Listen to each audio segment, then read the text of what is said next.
Olá, sejam todos muito bem-vindos a mais esta live. Eu estou aqui com o nosso convidado Alexandre Jordão.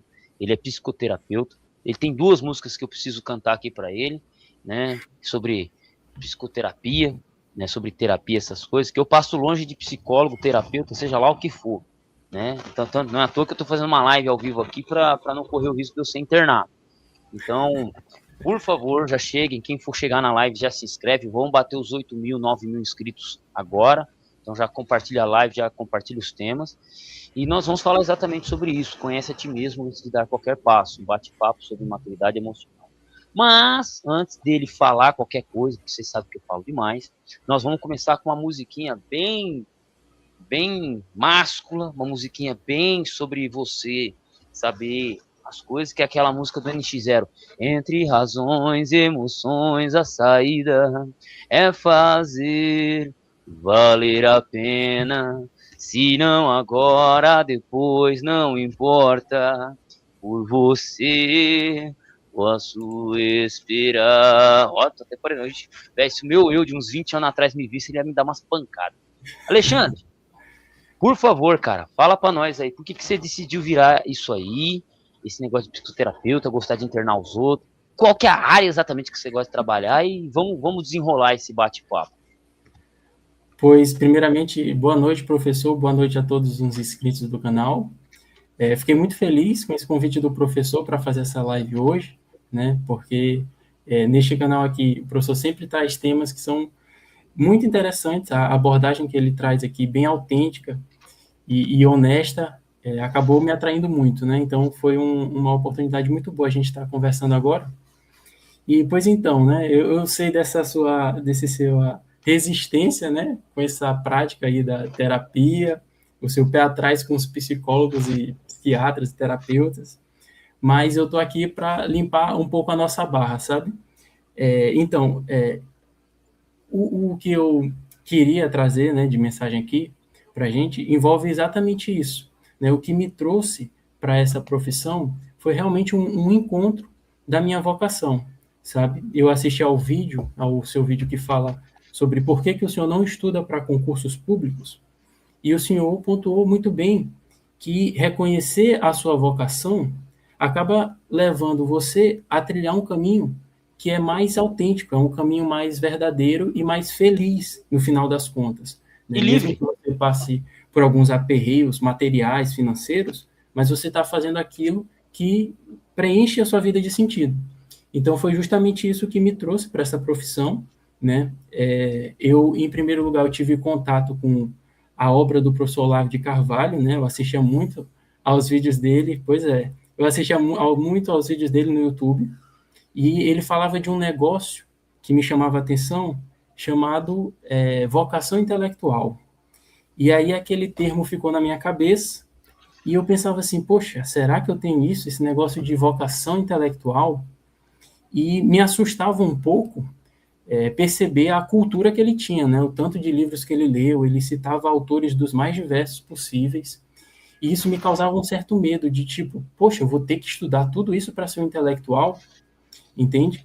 Mas foi justamente encarando, né, essa realidade, esse caminho, que eu comecei a perceber que talvez aquilo fosse mesmo a vocação que eu tivesse. E aí foi interessante, assim, eu pensei o seguinte, o que há de comum, né, em todas as ciências, em todo o conhecimento humano? Qual é o denominador comum de tudo isso? E eu cheguei à resposta que é o ser humano. Então, independente de ser química, de ser física, biologia, medicina, engenharia, o denominador comum é sempre a pessoa que está buscando e praticando aquele conhecimento, né? Então, eu comecei a ter a ideia de que se eu investigasse, né, se eu estudasse sobre as motivações humanas, sobre o que faz uma pessoa sofrer, o que faz ela ser feliz, eu estaria como que anterior a todo o conhecimento, né, que o ser humano produz. Então isso me interessou muito. Aí eu comecei a estudar psicologia, principalmente por eu assistia muito aos vídeos do professor Olavo de Carvalho e fui adquirindo alguns livros aos poucos, né? Entrei na faculdade de psicologia, na Universidade Federal aqui do meu estado, mas acabei não concluindo o curso, porque isso aí é um papo para outra hora, né, essa educação que nós esperamos encontrar na universidade, muitas vezes a gente acaba um pouco desiludido, né? Mas eu me meti para essa área, comecei a atender como terapeuta, né? E aqui estou eu. Eu atendo casos de ansiedade, depressão, traumas, né? Todas essas questões que às vezes impregnam na cabeça da pessoa, né? No coração, nos sentimentos e fazem com que elas acabem caindo na cama, sem conseguir trabalhar direito, acabem temendo muito uma situação que nem está se apresentando naquele momento, né? Que é o caso da ansiedade. Mas, enfim, foi isso que me trouxe para essa área. Então, assim, como eu estava falando agora um pouco antes com o professor, né? Eu não estou nessa área da loucura extrema, não.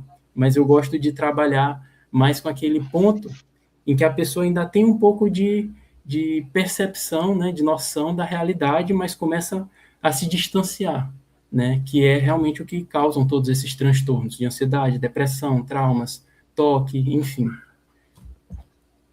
Então, resumindo, você escolheu uma profissão que evitasse as doidinhas. Exatamente. Ou que ajudasse elas de alguma maneira. Então, se alguém tiver casado, alguém tiver uma amiga meio doida, é só mandar para ele, hein? Só mandar para ele que ela vai ficar muito feliz. Nós temos o Igão aqui, o Igão fez uma pergunta já. Quais os profissionais mais depressivos? Eu vou chutar. Professor, tá? Professor tinha que ter bolsa Rivotril, tá? Professor tinha que ter bolsa Rivotril. A gente zoa na escola, entre os professores, né? Ninguém vai faltar, porque senão vai faltar no pagamento e vai faltar por Rivotril. Mas existem áreas aí que são bem cabulosas, né? Eu não vejo pedreiro com depressão, mas eu vejo professor com depressão. Sim, essa é uma boa pergunta, né? Eu nunca investiguei especificamente isso, mas uma das áreas, por exemplo, que tem muito caso de depressão, se eu não estiver enganado, né? São os jornalistas, né? E eu sei que o professor está fazendo um curso de jornalismo, mas o que resulta nisso, né? Geralmente a pessoa que cursa jornalismo, né? Pelo menos pelo que eu já li, ela acaba um pouco deslocada quando ela sai da universidade, sem saber o que vai fazer com aquilo. Então é uma área que tem tem muita evasão universitária, né? E outra área também que chama a atenção é, inclusive, a própria profissão dos psicólogos, porque são pessoas que se colocam em um contexto, né, de muito sofrimento e encaram muito esse sofrimento, ajudando as pessoas com transtornos mentais, inclusive com depressão. Então, acaba que isso contamina um pouco o profissional e é muito comum esses casos em que um psicólogo acaba caindo, desenvolvendo depressão com o trabalho que ele faz, né? Inclusive, um caso famoso é do próprio Jordan Peterson, o psicólogo canadense, que é muito conhecido pelo livro dele de 12 Regras para a Vida. Ele teve muitos problemas com o uso de benzodiazepínicos, que são antidepressivos, né? Então, ele acabou caindo nesses medicamentos e desenvolveu resistência, começou a abusar dos medicamentos, porque ele é um psicólogo clínico com muitos anos de prática. Então, mesmo alguém que lida com depressão, né, acaba se tornando vulnerável. Então, na faculdade de psicologia, se diz bastante que o próprio psicólogo deve buscar a terapia. É aquilo, né? Você pode conhecer, você pode saber sobre a dor, mas você sempre vai sentir, não tem como, né? Uhum. É complicado. Isso já desmistifica um ponto, né? Que é muito comum as pessoas caírem de achar que o psicólogo, o terapeuta, ele tem como se fosse a fórmula para a felicidade humana, né? Ele sabe como resolver todos os problemas da vida dele. E não é bem assim, né, que funciona. É claro que existem intervenções que são mais específicas e que resolvem problemas mais pontuais. Mas essas questões que são mais profundas e mais humanas, por exemplo, qual é o sentido da minha vida? Qual é o propósito do meu trabalho? Para onde é que nós vamos quando nós morrermos? Será que minha vida vale a pena? Essas questões que são mais profundas, né, mais filosóficas, elas, assim, todo mundo se depara com elas, todo mundo tem que enfrentar elas, e o sofrimento ele é inerente à condição humana, né? Então, não é porque a pessoa estuda psicologia ou sabe como se curar de uma depressão que ela não vai ser vulnerável a isso também, né? É o mesmo que pensar que um médico, por ele ser oncologista, ele está imune do câncer. Não tem nada a ver uma coisa com outra. Ele pode saber como curar o câncer, mas não significa que ele não possa desenvolver, né? Sim. Um rapaz, o Igão colocou de novo aqui, ó. Vi uma pesquisa há tempos que era, não sei a ordem, educação, saúde e segurança pública no governo do estado de São Paulo. Né? Então é professor, médicos, psicólogos também e polícia, que são profissões que é tenso. Você tocou num tema que eu achei interessante, você falou, jornalistas entram em depressão. É porque, assim, existem algumas faculdades que você faz, e por isso que a gente tem que tomar cuidado com o curso que a gente vai escolher, porque às vezes esse curso, você está formado nele e você não está formado nele, é a mesma coisa. Né? Uhum. Então, hoje, por exemplo, se a pessoa ela quiser exercer a função de jornalista, ela não precisa do diploma. Entendeu? Então, imagina um garoto jovem aí, 17 anos de idade, sai da escola com 17, 18, cursa 4 anos de jornalismo, sai com 22, e ele com 22 é a mesma coisa que ele com 17, com 18. Às vezes vai ter que trabalhar num serviço de base até conseguir um emprego, até achar a localização. Então, o cara pensa, joguei 4 anos da minha vida fora, estudou, aprendeu sobre informação, aprendeu sobre não sei o quê, mas ele não consegue, até ele começar a encaixar o conhecimento dele, o que ele aprendeu, e isso dá retorno para ele. Então, você ter o diploma e não ter o diploma é a mesma coisa. Isso está acontecendo com jornalista, isso está acontecendo com quais outras profissões? Deixa eu ver. Uma faculdade que eu não aconselho ninguém a fazer, farmácia. Uhum. Você vai estudar, tipo, 4, 5 anos, é uma área técnica, mas quando você sair da faculdade, você vai ser atendente de farmácia. Você é um farmacêutico, você faz controlado, você sabe as medidas, sabe os números e tal, mas você vai ser atendente de balcão. Tipo, para ganhar um salário de atendente de balcão, você estudou 4, 5 anos para ser atendente de balcão. Então, assim, tem gente que se forma e literalmente não exerce a função. Por exemplo, uma outra faculdade também que, tipo, se você só faz, se você realmente quiser, direito. Direito, um amigo meu que está fazendo doutorado em direito lá na Argentina, ele falou o seguinte: direito é a única faculdade que você estuda 4, 5 anos e sai de lá sem ser formado em porcaria nenhuma. Porque você se forma em direito, você tem o diploma de direito, mas você tem que passar na prova da OAB para poder ser advogado. Uhum. Entende? Então, tipo assim, você estuda 4 ou 5 anos na faculdade de direito para ter direito, para ter a chance de passar numa prova, num concurso da OAB lá, no sindicato dos advogados, para poder advogar. Então você estuda 5, 6 anos para nada, se você não passar na prova da OAB. Então, são faculdades que, tipo, você tem que pensar muito bem antes de se formar. Uma faculdade, por exemplo, que eu menciono e falo para todo mundo tomar cuidado: história, filosofia e sociologia. São faculdades que eu não aconselho. Se você tem o dom para isso, eu não aconselho fazer de primeira. Por quê? Você conseguir lugar para trabalhar como professor de história, filosofia e sociologia hoje está muito concorrido. Geografia. Então são profissões, são faculdades que elas não podem ser seu plano principal. Se for seu plano principal, meu amigo, você está lascado. Você vai trabalhar em serviço braçal, você vai se formar e é como se você não tivesse formação nenhuma. E aí pode gerar esse desconforto, essa falta de propósito, né? E fora a pressão de trabalho também. Então, existem esses detalhes bem importantes que você acabou mencionando. E não são poucas profissões nesse sentido. Então, a gente tem que ver bem o mercado, analisar, reestruturar, pensar 2 vezes. Porque senão, às vezes você se forma, não exerce a função, perde tempo e vai ficar triste, né? Seria isso. Sim, e assim, a gente percebe que os jovens cometem muito esse erro, né, de optarem por uma faculdade que, no final das contas, não vai entregar aquilo que eles estão procurando, porque eles entram na faculdade sem nenhuma noção do que é aquilo que eles estão buscando de fato, né? Eles esperam que a faculdade vai dar uma profissão pronta para eles, que eles vão sair da faculdade com um manual de instrução simples, que eles vão seguir e vão ter renda com isso, quando na maioria dos casos, não é isso que acontece, né?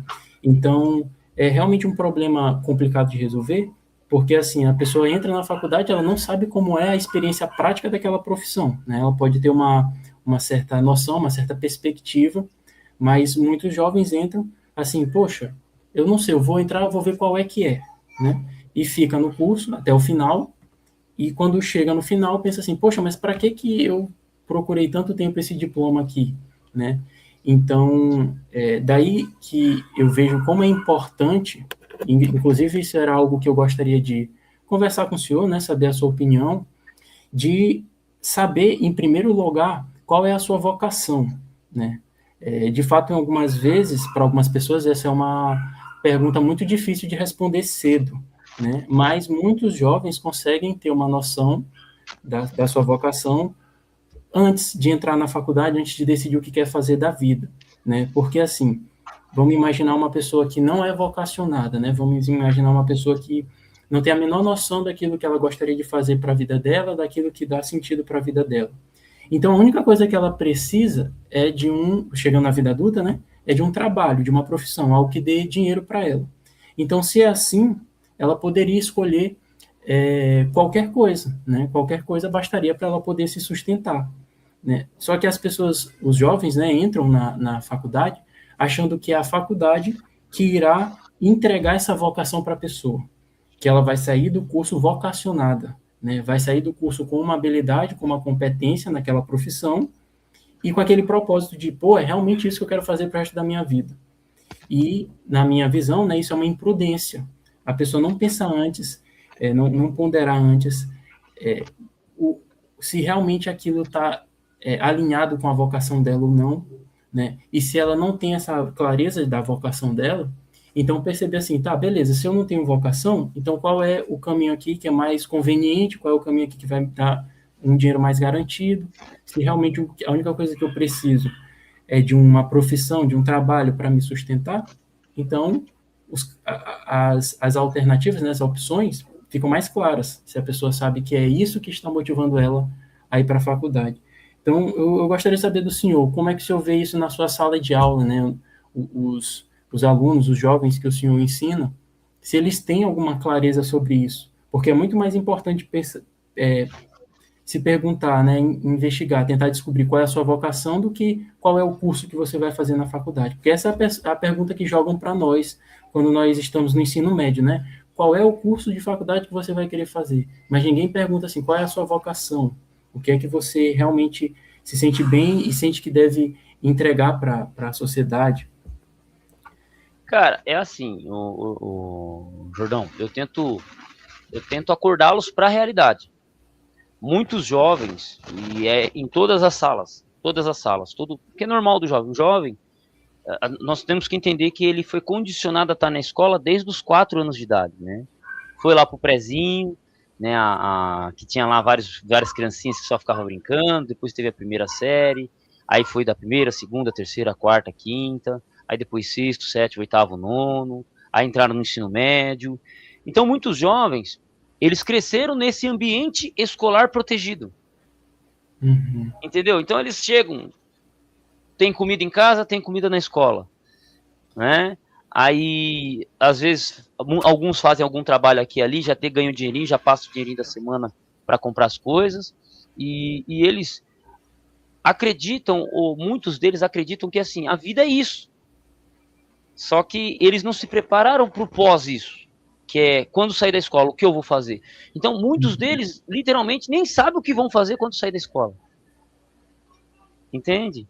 Sim. Teve uma escola, no ano passado, que eu estava conversando com uma professora lá que cuida das crianças especiais, ela falou assim, ó, a escola aqui, ela abre nas férias. Porque os alunos, eles gostam de sair da sala, tem escola que o aluno gosta de sair da sala, que gosta de ficar bagunçando, que não sei o quê, mas quando eles ficam de férias em casa, no final do ano, nas 2 semanas, eles ficam loucos, porque eles não sabem o que fazer. Eles não sabem, eles não têm o que fazer, a única coisa que eles sabem fazer é ligar a TV, assistir, maratonar a série do Netflix, e eles ficam loucos para voltar para a escola para rever os amigos. Entendeu? Eu não sei qual que é a sua idade, Jordão. Qual que é a sua idade? Eu tenho 24. Porra, mano, não, você é dessa geração já que cresceu com a internet, velho. Sim. Eu sou da geração que pra você conhecer alguém diferente, você tinha que ir numa excursão da igreja na cidade vizinha. Tá ligado? Você ver gente diferente, você tinha que ir à festa junina. A gente tinha briga de rua, briga de escola, tipo assim, saiu uma renca da escola A pra escola B pra arrumar confusão com os malucos de lá, tá ligado? Sim. Então a gente viveu. A escola para nós era um fator social, sim, a gente conhecia muita gente interessante, amigos, professores, aprendia, mas ela não era tanto um fator social, porque a gente tinha outros fatores, igreja, a rua, os amigos do bairro, né? A gente tinha essa noção.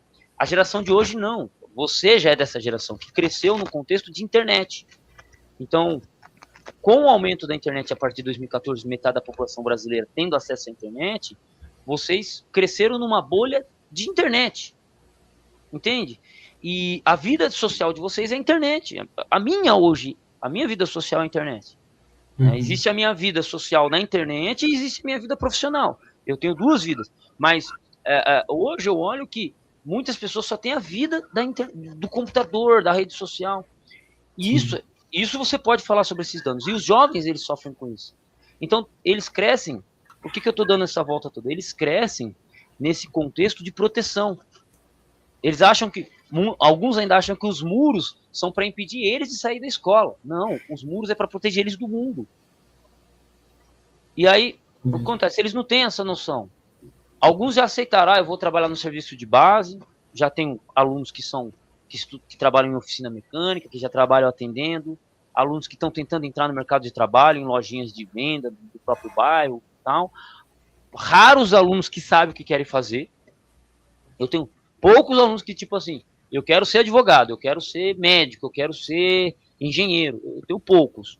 E raros aqueles que pagam o preço da profissão deles. Qual que é o preço da profissão? Então, eu tenho dois alunos, por exemplo, meus dois alunos do ano passado mais brilhantes que eu conheci. Os caras, assim, um tinha 12 anos de idade, estava no 7º ano, e ele falava 4 idiomas. Português, inglês, russo e ucraniano. E ele tem noção de alemão e francês. Um maluco de 12 anos.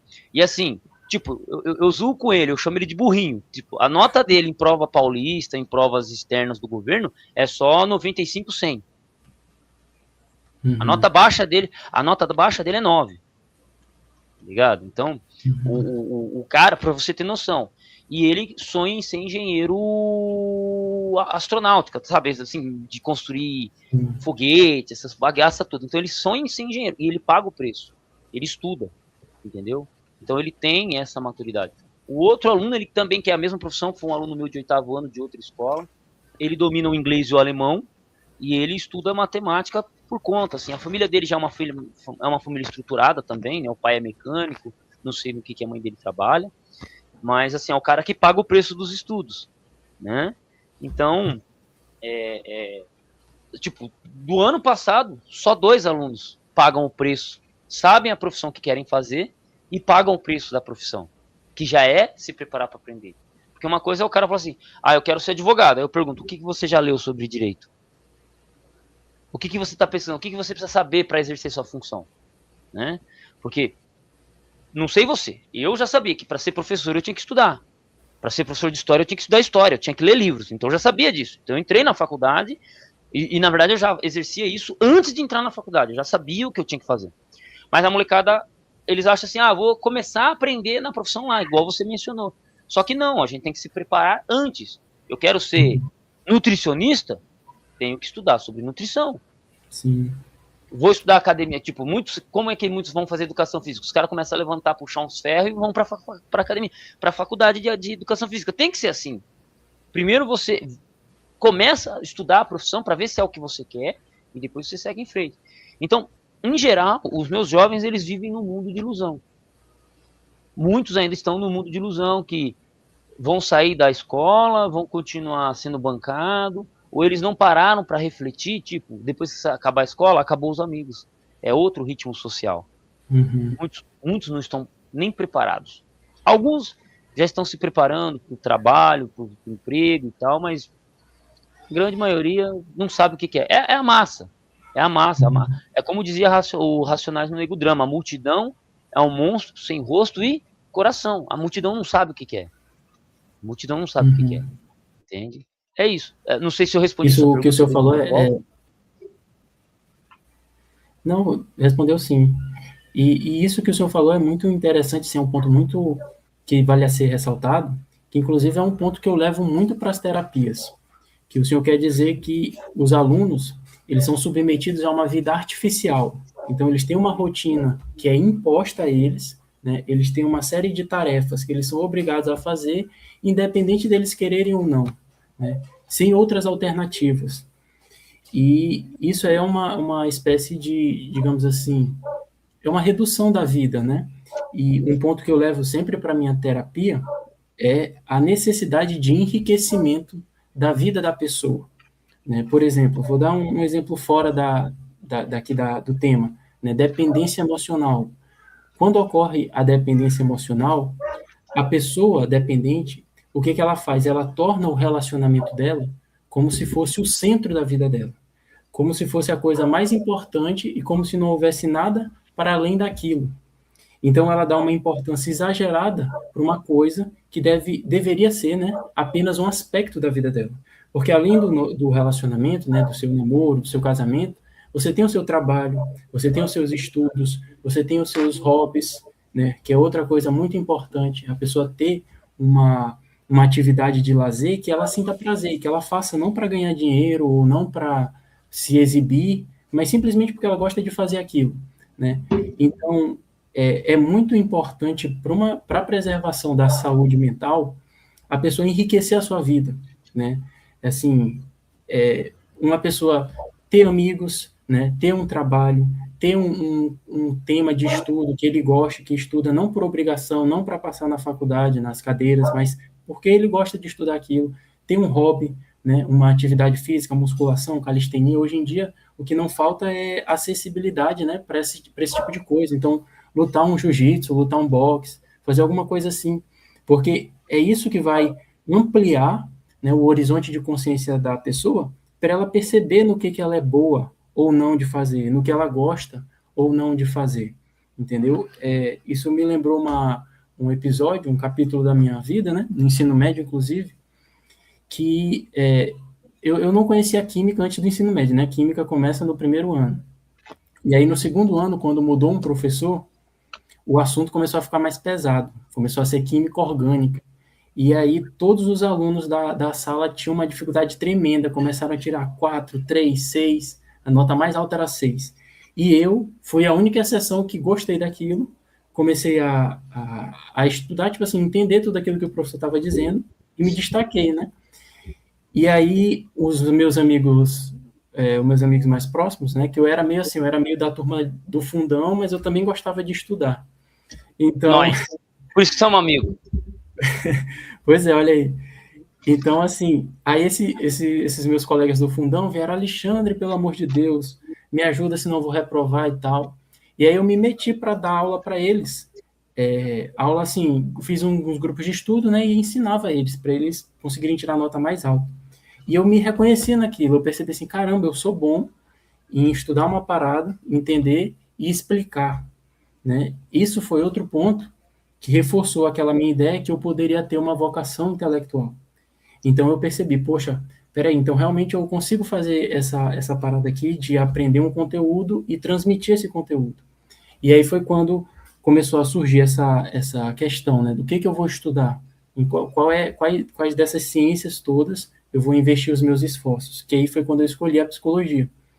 E outra coisa também que me recordou, pelo relato do senhor, foi que ao longo do ensino médio, quase no final, né, eu procurei aqueles testes vocacionais de internet, né, há muitos hoje em dia, em que você responde, é um quiz, né, de perguntas, você responde as perguntas e ele dá lá um resultado que você tem aptidão para uma ou para outra área, né. E esses testes, eles podem ser úteis, né, eles podem ajudar. Só que quando você tem um contato com a coisa dessa maneira artificial, né, poxa, um joguinho de perguntas e respostas que você vai lá gastar 10, 20 minutos para responder e depois vai ter uma resposta definitiva, não vai lhe ajudar tanto quanto você se expor àquela coisa, né? Por exemplo, nutrição. Hoje em dia se fala muito de, pô, como é que você vai dar autoridade para o nutricionista que ele é acima do peso, né? Que ele é gordo? Como é que você vai levar o cara a sério? Então você espera que o nutricionista, o cara tenha lá uma boa alimentação, que hoje em dia só funciona com o Instagram, né? Que ele tire lá a foto nos stories dele todo dia, ó, meu almoço aqui, ó, aqui meu jantar. Então a pessoa precisa viver aquilo, né? E o ambiente escolar, muitas vezes, né, uma coisa que eu acho assim um horror, é colocar a criança para estudar em turno integral, né, estudar de manhã e de tarde, chegar em casa só para dormir, para no dia seguinte já estar na escola de novo. Aí, o que, que a criança vai ter de contato com a vida, né, de contato com a realidade, para além daquilo que são as matérias curriculares e tal, né? A criança precisa, tipo, ter amigos fora da escola. Hoje em dia não existe mais, né? Assim, é muito difícil você ter colegas de bairro, amigos de vizinhança, né? Aí o seu círculo de amigos fica restrito à escola, e aí você sai da escola e perdeu todos os seus amigos, porque você não tinha amigo fora da escola, né? Você não praticava, sei lá, um esporte onde você também fazia amigos, você não ia... algumas crianças têm isso, né? Alguns jovens têm isso, de frequentar comunidades religiosas, frequentar a igreja e tal, onde eles podem conhecer outras pessoas e se ligar a essas pessoas por outra razão que não seja o estudo, né? O currículo lá comum. Então, eu sempre dou muita ênfase para isso. Pegando um pontinho só, que nem uma coisa que mudou também, por exemplo, nos últimos 30 anos, antigamente você tinha o fator religioso que unificava todo mundo, que todo mundo era praticamente católico. Era raro alguém que era evangélico. Eu cresci no mundo assim, entendeu? No bairro que eu cresci, até minha adolescência, 98% da população daquele bairro lá era católico.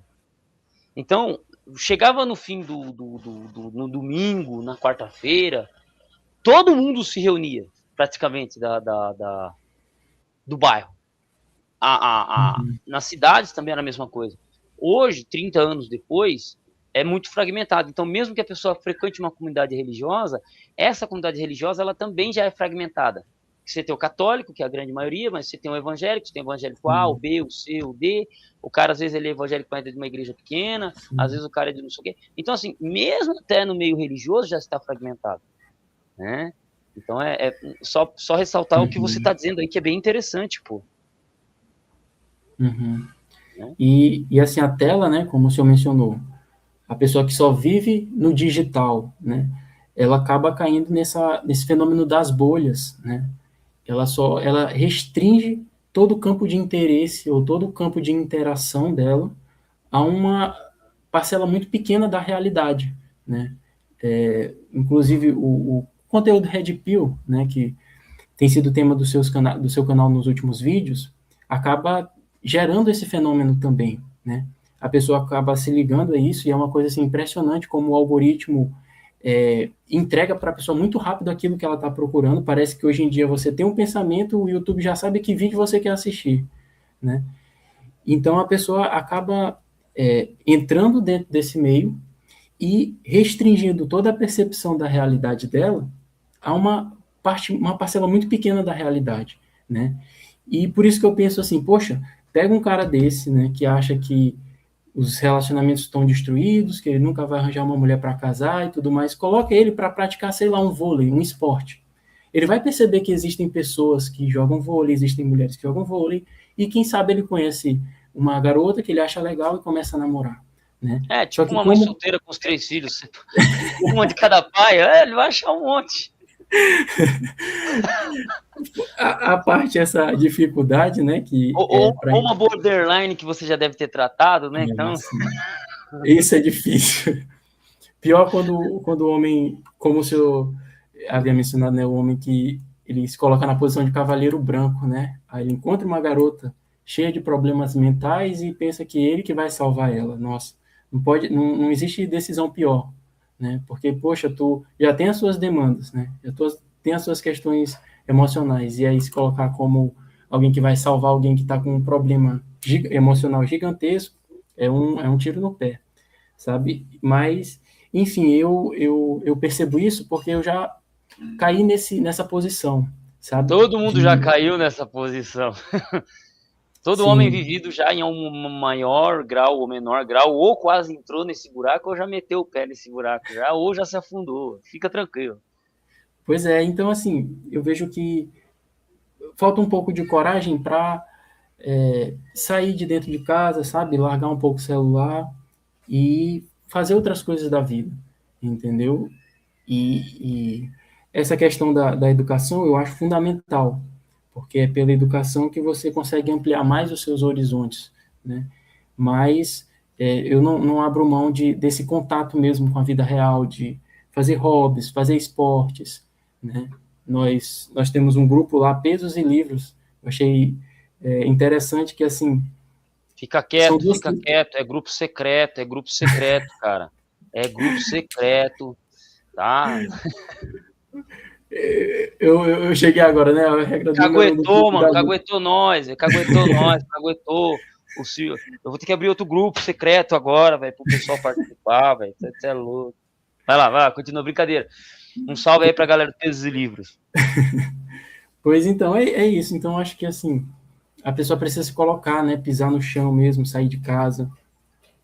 E se os estudos são importantes, eles não podem, você também não pode se atolar nisso, né? Ficar só nos livros. Você precisa também conhecer o mundo real, até para poder provar aquilo que você vê nos livros, né?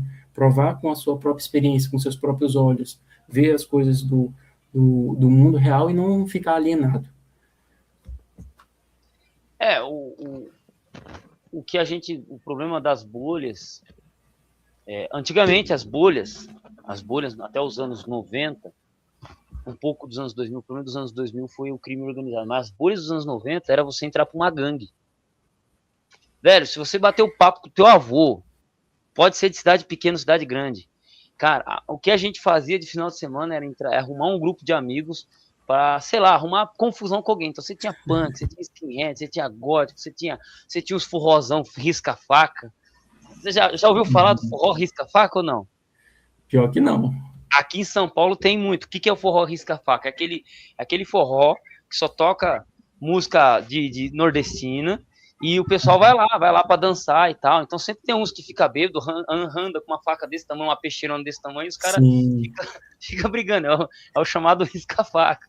É aqueles É que nem forrozão bem. o pessoal do carnaval na Bahia, né? Que sai no soco. Tá ligado? Então, tipo, a, a minha geração pegou o fim das baladas, né? Pegou balada. Então hoje já não é mais. Isso está em extinção. Primeiro, por causa da internet. Segundo, por causa das leis que se projetaram, né? Então, por exemplo, hoje, pô, eu entrei na obra, pô, tava no Estatuto do Pedreiro. Se passar uma mulher, você mexe. A mulher podia ser casada, ela podia ter marido. Se ela falar, meu amor, o pedreiro mexeu comigo, ela tá no estatuto dele, velho. Ele mexeu com você, não é porque ele te acha, isso tá no estatuto. Se ele não fizer isso, ele não pode exercer a profissão, tá ligado? E Sim. hoje, se um pedreiro fazer isso e a mulher achar ruim, ele vai preso. Uhum. Tá ligado? Ele vai preso. Então hoje tem leis. Então se um homem não pode. Claro que eu não estou dizendo que isso seja moralmente correto. Não é certo. Mas isso acontece. Hoje, cara, dependendo do jeito que você olhar para uma mulher, ela pode te acusar de assédio. Então, como é que um cara desse vai entrar numa balada onde que tem um monte de mulher desconhecida e bêbada? Que raio de bomba ele tá pegando para ele? Então, hoje os homens não vão mais para festinhas, boates, não vão mais para risca-faca. Você pode ver, quem vai é só os tiozão. A molecada nova já não estão mais afim disso. Por quê? Por causa disso. Né? Ou o risco também de tomar uma facada, um tiro, alguma coisa. Então, as pessoas estão cada vez mais se prendendo nisso. Né? E a concorrência também aumentou, né? Tipo, não sei você, mas já aconteceu comigo de, pô, tô de boa em casa, cheguei do trampo, vou entrar no Facebook, em alguma coisa, e alguém mandar uma mensagem para mim, tipo, e a pessoa não estava nem na minha cidade, estava em outra cidade. Eu conheço pelo menos uma pá de mulher conhecidas de infância, que elas não casaram com gente do bairro. Elas não casaram com gente da cidade, elas casaram com gente de 700 quilômetros longe. Uma cidadezinha desconhecida de São Paulo foi para Santa Catarina, foi para o Rio Grande do Sul, foi para, sei lá, mano, Minas Gerais, Bahia, sumiu no mundo, foi para São Paulo, sumiram no mundo. Então, Hoje, a concorrência também ela é maior, né? A internet, ela gerou essa questão. Então, né, tem o Tinder também, né? O cara, mano, vou fazer uma conta no Tinder e faz. O cara faz e dependendo da lataria dele, dá certo, né? Se o cara não for um cabra muito feio, dá certo. Então, é uma outra realidade, né? O jovem, o que nós mais velhos temos que entender é que hoje é uma outra realidade. Tem piadas que eu fazia quando era moleque, que a gente fazia quando era moleque, que não é mais aceitável hoje. Em certos pontos isso é bom, em outros pontos é ruim, né? E outras coisas não mudaram. Então, hoje, dependendo do jeito que você brincar com uma pessoa, de um apelido que você der, dá ruim. Então, tipo, o mundo, para nós que somos mais velhos, tá chato, ficou chato. Sim. Para a geração atual, eles são mais sensíveis, então eles acabam tendo que ser mais protegidos, né? Então... E falando dessa questão estrutural, né?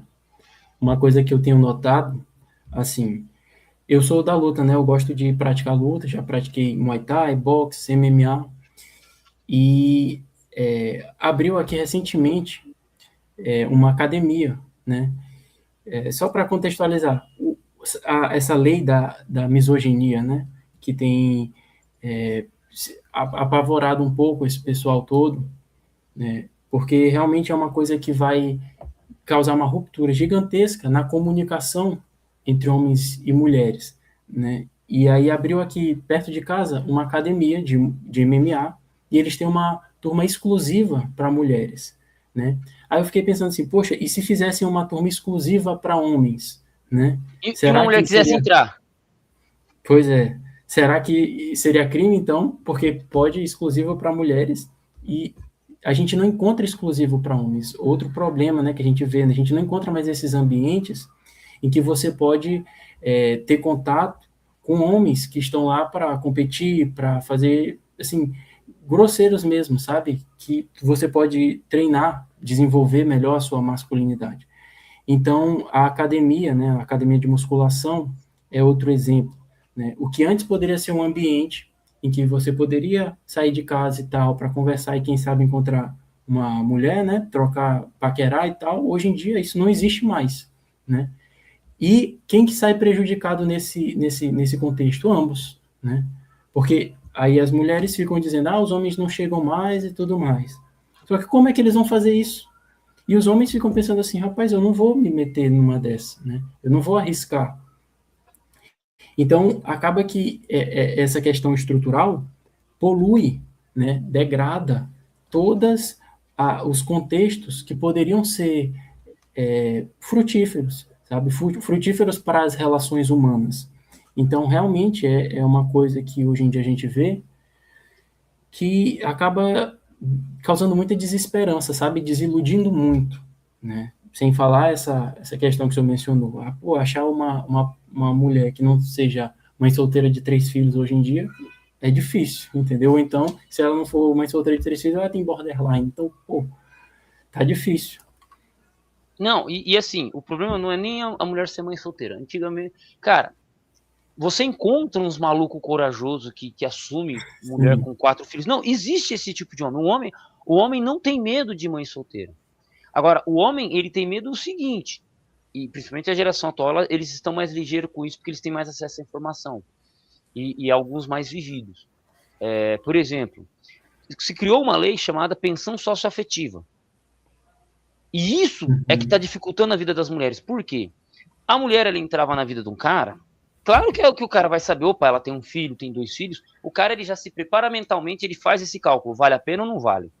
E antigamente o cara falava, não, vale a pena, eu vou ser o pai desse garoto, eu vou cuidar dessas crianças. O cara te abandonou, tudo bem, o cara assume, tem.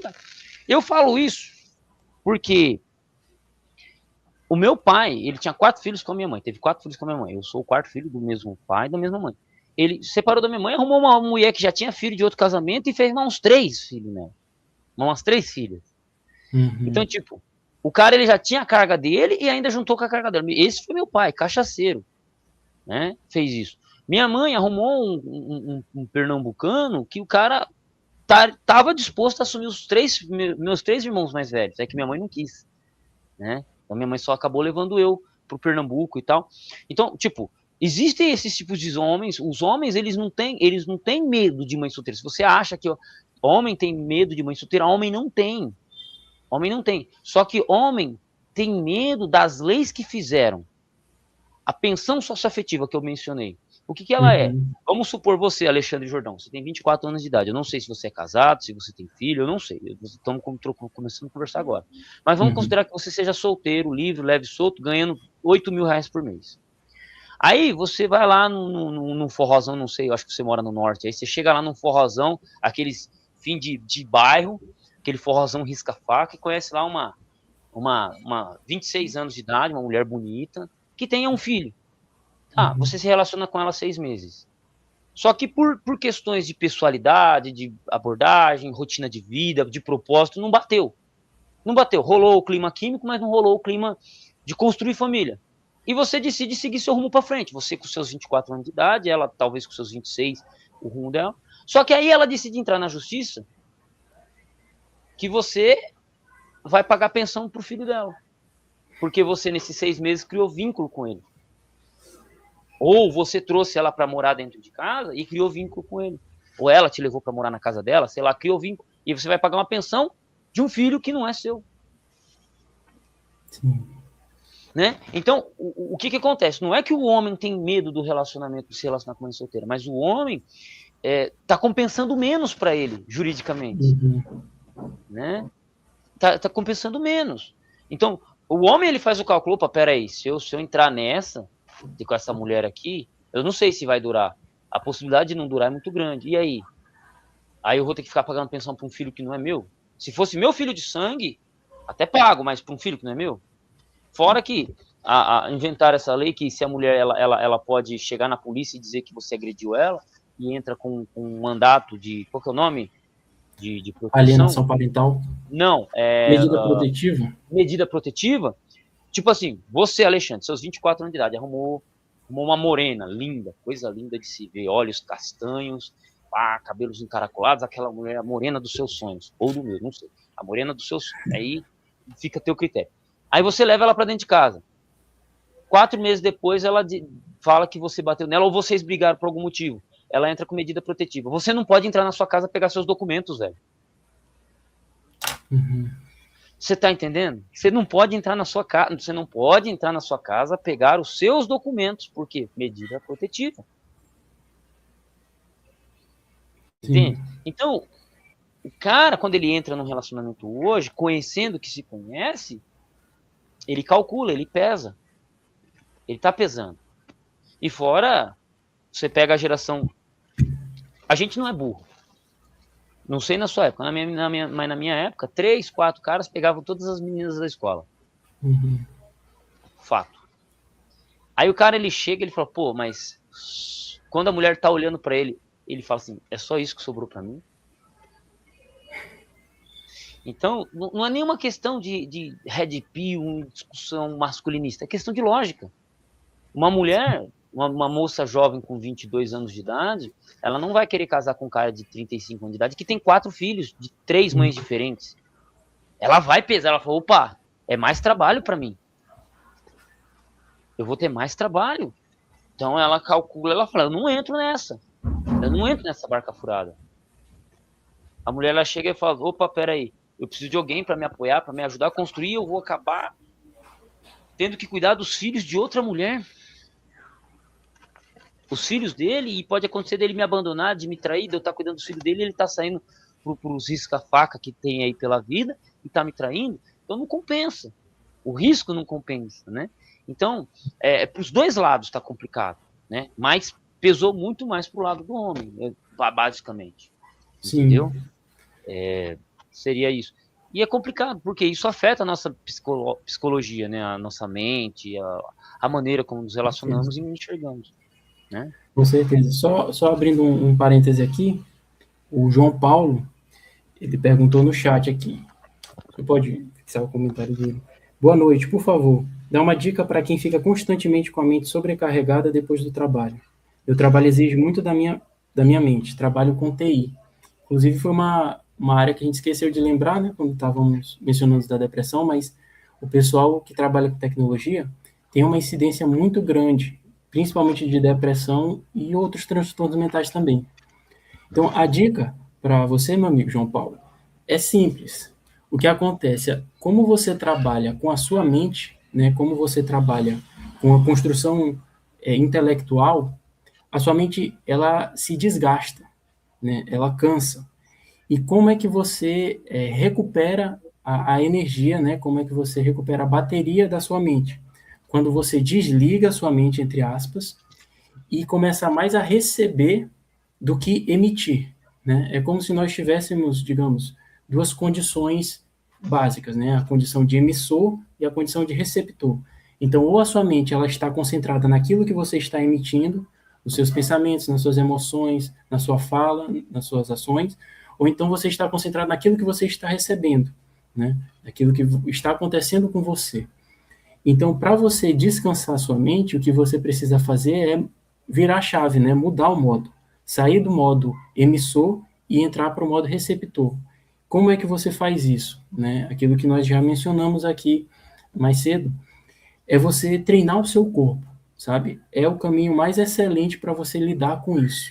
Né? Você vai descansar a sua mente cansando o seu corpo.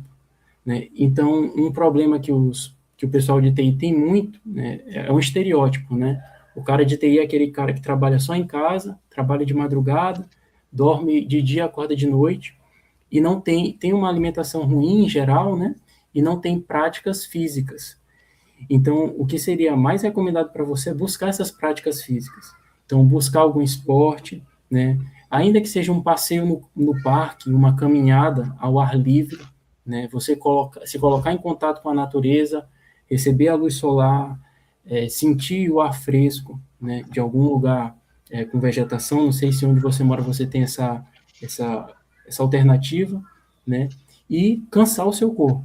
Né? Procure algum esporte, seja a musculação. A musculação eu acho excelente porque ela é muito acessível, né? Você não precisa de muita coisa para fazer musculação, você pode fazer calistenia, diferente de um esporte como uma luta ou um vôlei, futebol, que você precisa de um lugar e precisa de gente para jogar com você, né? Mas a musculação você consegue praticar sozinho, sem muita sem muito recurso, né? Sem muito recurso. Então, é isso que vai descansar a sua mente, entendeu? Sair dessa condição de emissor, de estar sempre pensando, sempre trabalhando e tudo mais, e entrar na condição de receptor com uma prática física, né? E aí você pode tentar praticar também, caso você se interesse, o mindfulness, né? Que é a meditação, que é a atenção plena, que é esse exercício em que você limpa a sua mente e fica concentrado em um único ponto.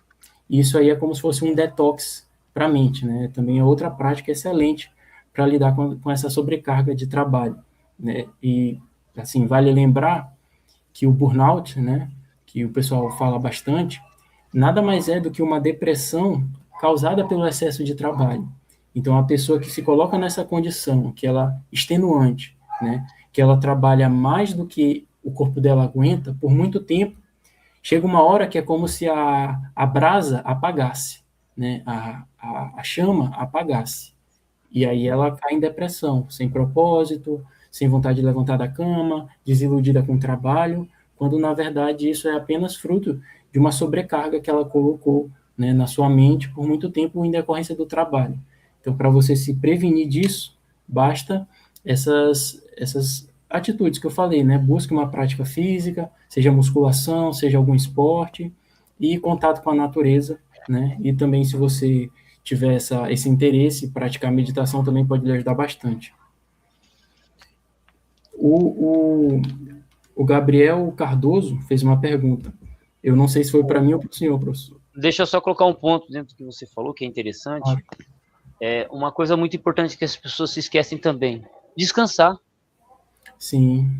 Tipo, você parar e não fazer porcaria nenhuma faz parte do processo. Com Né? certeza. Faz parte. Então, tipo, hoje eu não vou fazer nada. Tem momentos da nossa vida que a gente tem que pegar e meter bronca. Se esforçar.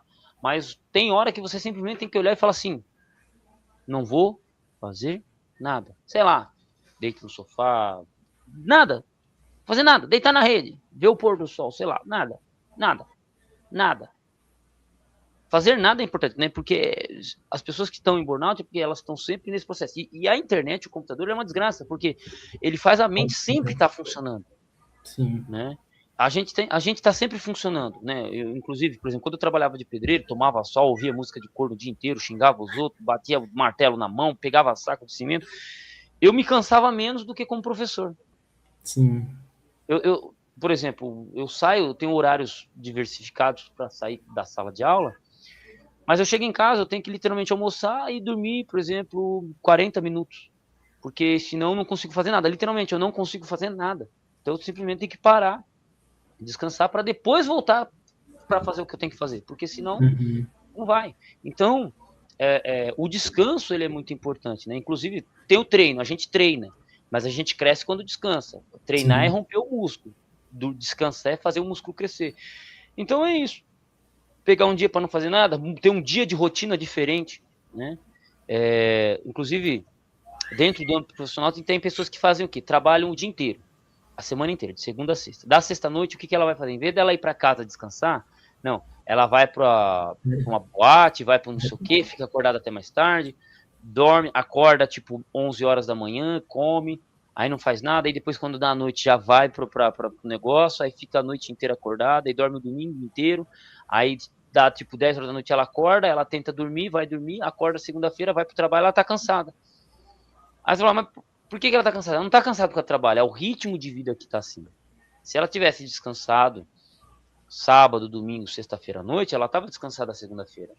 Mas ela não fez isso. Ela foi mantendo um ritmo incessante, sem parar de fazer nada.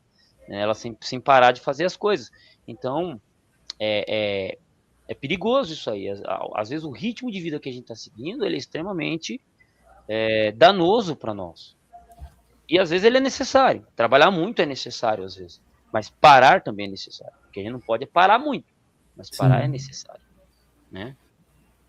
Então. Com certeza.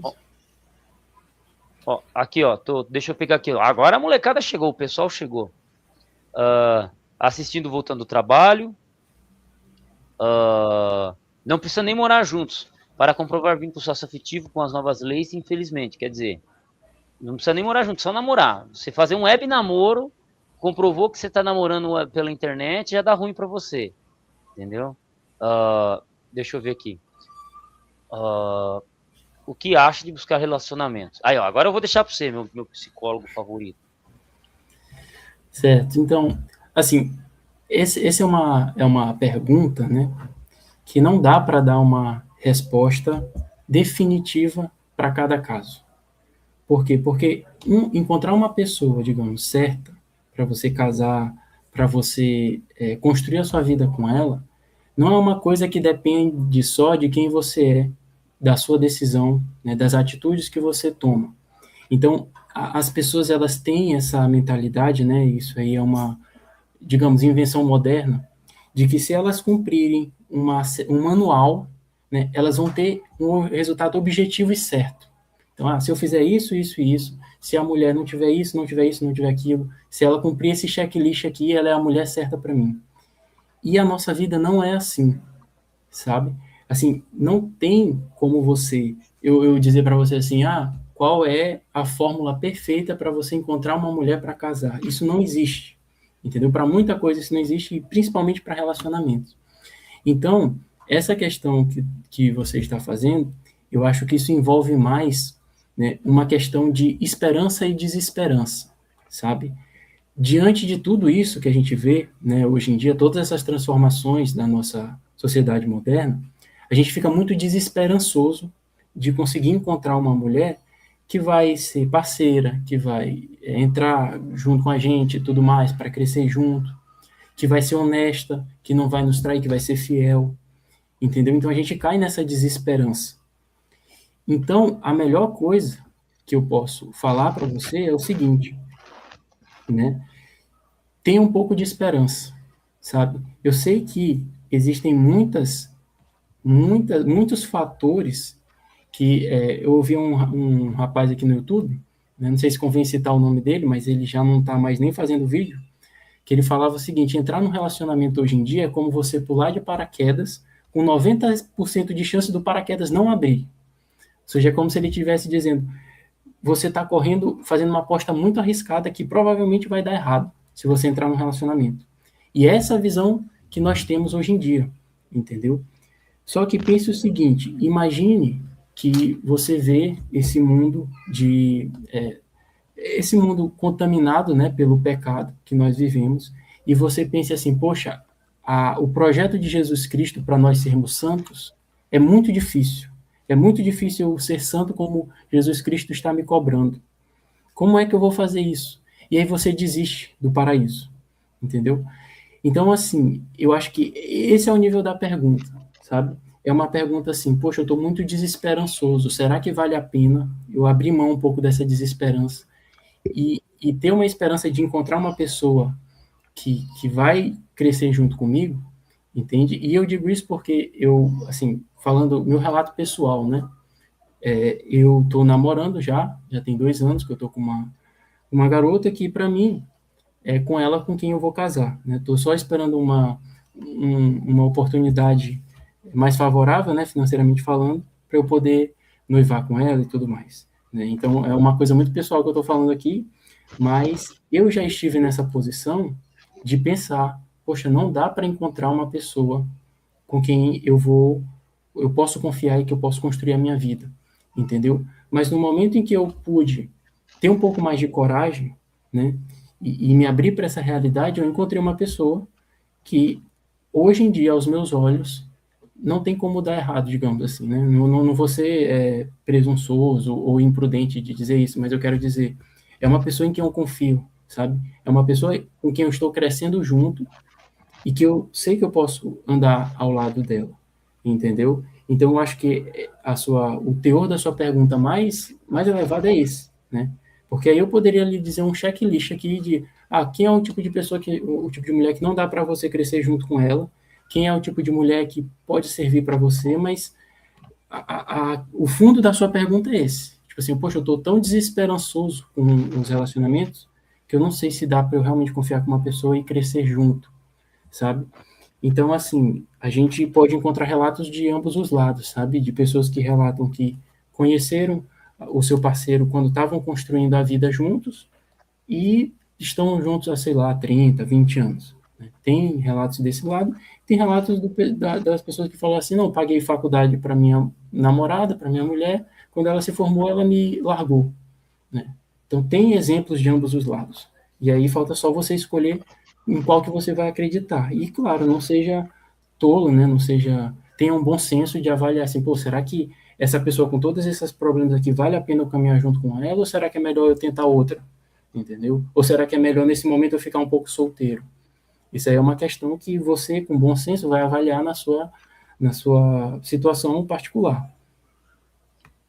Rapaz, respondendo essa pergunta aqui do Cardoso, é interessante que é assim, quando a gente olha para os povos antigos, a gente olha, vou mencionar os romanos, os gregos, o homem ele só começava a formar família a partir do momento em que ele era colocado, ele se posicionava como um guerreiro de fato, né?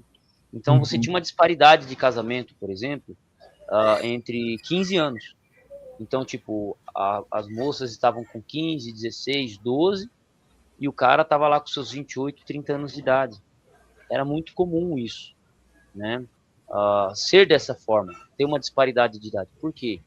Quando a gente olha biologicamente, não é minha área, mas a mulher, por questões biológicas, ela evolui muito mais rápido que o homem.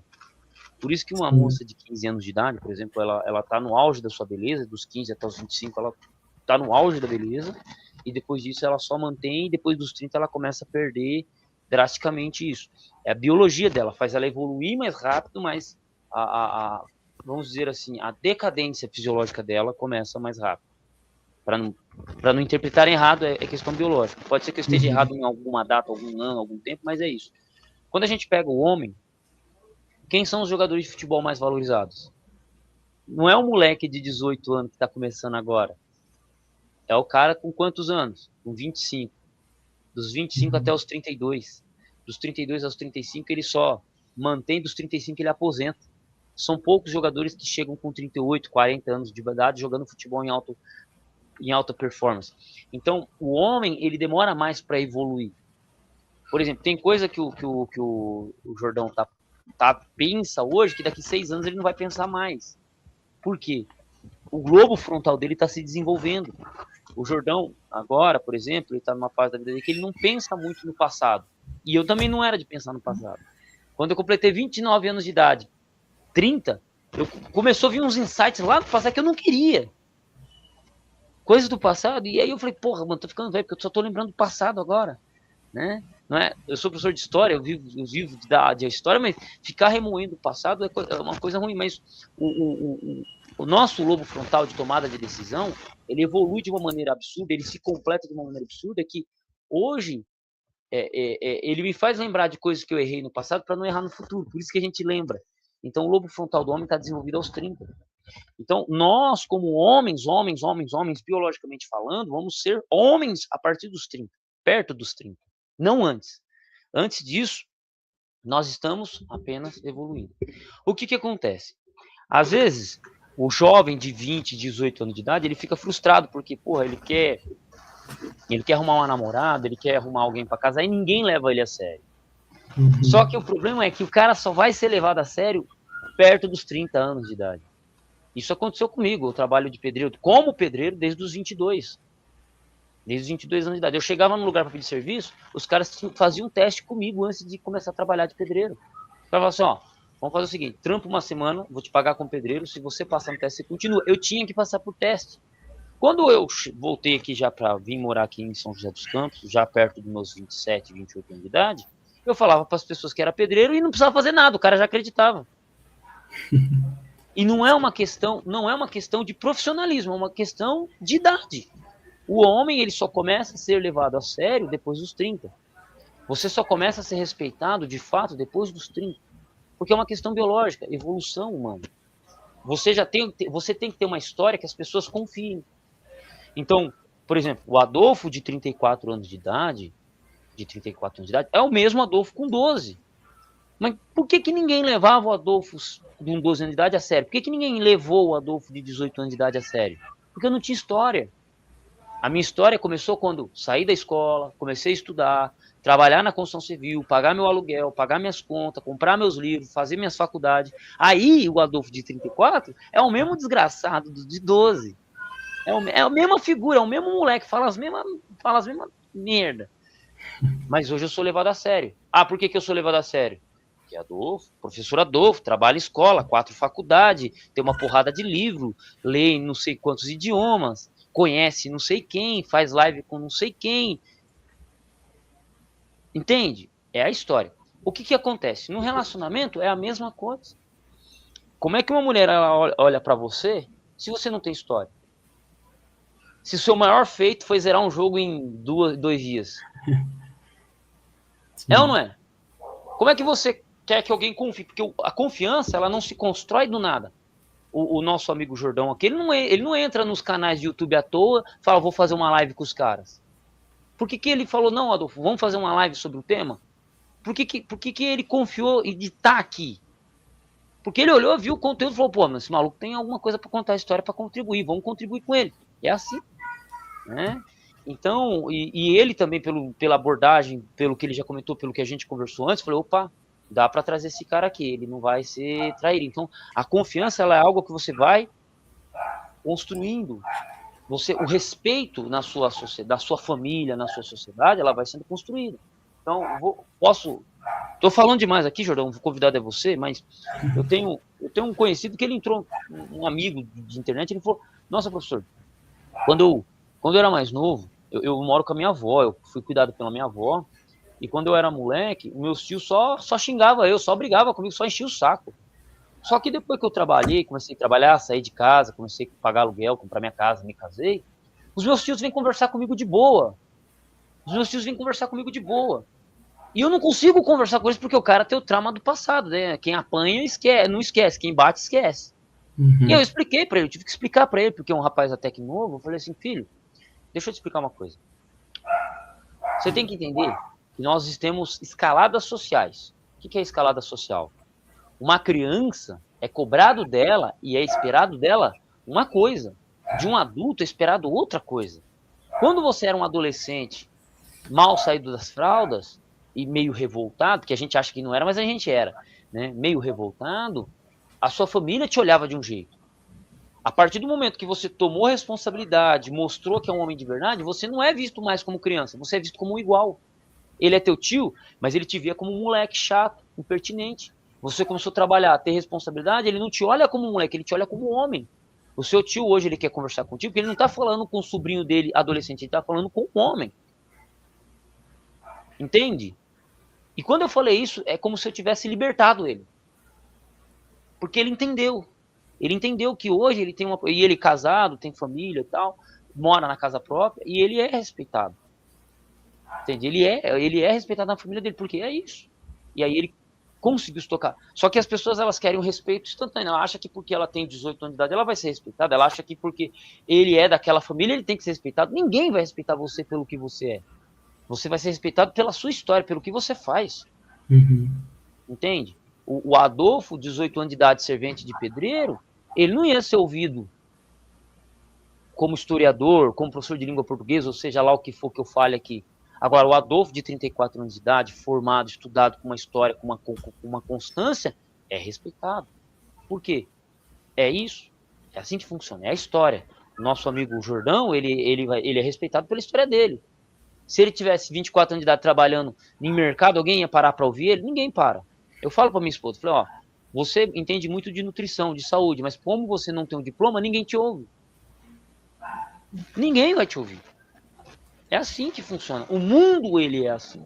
A questão familiar, ela é assim. A questão de igreja, ela é assim. A questão na escola, ela é assim. Funciona desse jeito. Não espere. E aí, se a sua família, se a sua igreja te olham dessa forma, como é que as mulheres te olham? Às vezes, a pessoa ela tem que olhar para você e ver sua história. Minha esposa, muitos livros que eu comprei, eu tive que comprar escondido, trazer escondido para dentro de casa. Não, eu tô falando sério. Por quê? Não tinha confiança, ela não sabia onde que ia chegar. Hoje, sim, passei na faculdade para fazer a prova, não consegui. Hoje, passei no sebo, encontrei uma edição dos Lusíadas. Eu já tenho uma 7. Comprei, trouxe para casa. Ela perguntou o que é isso. Isso aqui é um livro que eu comprei dos Lusíadas no sebo. Passei no sebo lá, R$10 e comprei. Ela brigou? Não. Ah, houve necessidade de brigar? Não. Ponto. Entendeu? Por que hoje ela não briga e no passado ela brigava? Porque ela entendeu que não precisa não precisa desconfiar de mim. Tudo que eu faço tem um propósito. Então, quando a pessoa ela olhar para você, ela tem que ver isso. Não é só a mulher, é a sua família, é o seu patrão. É assim, todo mundo à sua volta tem que olhar para você e falar, não, mano, o cara é de confiança, o cara é firmeza. E aí vai aparecer alguém firmeza. Existem os casos que o cara cresce junto, mas isso já não existe mais. A internet não permite mais isso. Mas hoje, a gente vai crescer, você no caso, você vai crescer, vai se desenvolver, e no caminho vai aparecer alguém. Ou quando você já for respeitado. Entendeu? Porque a beleza feminina é o que ela tem de mais valioso. É o que ela tem, a carta na manga, é o triunfo da mulher. A beleza feminina é o triunfo dela. Você pode falar o que for, mas uma mulher bonita, ela tem tudo na mão. Tudo é mais fácil para uma mulher bonita. Beleza. Mas sabe qual que é o triunfo do homem? Respeito. Quanto mais você for respeitado, mais você tem de triunfo. E aí as pessoas chegam até você. E o homem mais vivido, ele entende isso. Ponto. É assim. Não, talvez o Jordão queira falar, pode falar, desculpa, eu falei demais. Não, eu achei que foi extremamente válido esse ponto que o senhor colocou, né? E assim, para chegar numa síntese dialética, né? Eu apresentei um lado, o senhor apresentou um outro. Então, eu sugeriria para o Gabriel, faça o seguinte, ó, busque conquistar esse respeito, né? Busque conquistar na sua vida coisas que têm valor, porque quando você é jovem, a única conquista que você teve é ter zerado o jogo em 2 dias, né? Mas quando você chega na idade adulta, aí você tem que se provar, sabe? E é duro, é difícil, porque, pô, a gente tem que concordar que beleza, pode ser difícil zerar um jogo em 2 dias, mas quando você tem que pagar as contas, tem que se sustentar sozinho, isso sim é o verdadeiro desafio. Então, busque crescer nesse aspecto, né? Busque conhecimento, busque estabelecer uma boa saúde e não perca o seu tempo, né? Nessa ideia de querer pegar qualquer mulher, de querer ir para a balada para pegar mulher. Isso aí é uma coisa que vai sugar a sua energia e vai lhe deixar mais burro e mais pobre. Não faça isso. Mas enquanto você estiver nessa jornada para suas conquistas, né, suas conquistas verdadeiras, suas conquistas que vão tornar você um homem respeitável, se surgir uma oportunidade, não se feche a essa oportunidade, sabe? Se surgir uma garota que você achou bonita, que deu mole para você, não tenha medo de, rapaz, quer saber? Deixa eu pegar aqui o número dela, mandar uma mensagem, sabe? Porque se você for com essa mentalidade de não, eu vou ficar rico até quando eu ficar rico, eu vou atrás de mulher. Você também vai cometer um erro que é muito, assim, que deve ser evitado, né? Que é de chegar aos 30 anos, 35, com uma vida financeira estabilizada, né? E sentir, pronto, agora eu tenho autoridade para arranjar uma mulher, escolher uma novinha, uma garotinha de 20 e poucos anos, que não sabe nada da vida, e você querer educar ela, querer submeter, oprimir ela, sem maturidade nenhuma. Porque o relacionamento é uma coisa que desenvolve muita maturidade emocional para você, entendeu? Então, você vai ficar atrofiado, né, se você chegar aos 35 anos sem ter experiência de relacionamento. E eu também não sou favorável a você ficar embalada, ficar procurando pegar mulher e tudo mais. Eu não sou nada favorável a isso, mas você precisa ter alguma experiência de relacionamento. Então, permita que essas oportunidades aconteçam na sua vida, sabe? Foque no seu trabalho, foque no seu propósito, mas caso surja alguma oportunidade, não feche as portas por medo. E eu queria recomendar uma música, o professor gosta bastante de cantar, né? Eu acho que não sei se é a praia dele, mas eu gosto muito de bossa nova, né? E tem uma música do Tom Jobim, chama Água de Beber, né? Essa música é cantada por alguns outros cantores da bossa nova, mas procure essa música, Água de Beber, de Tom Jobim, e leia a letra e reflita um pouco sobre essa letra, que eu acho ela, assim, sensacional. Você vai gostar bastante. Por exemplo, eu quero complementar também, a gente batendo um papo sobre isso.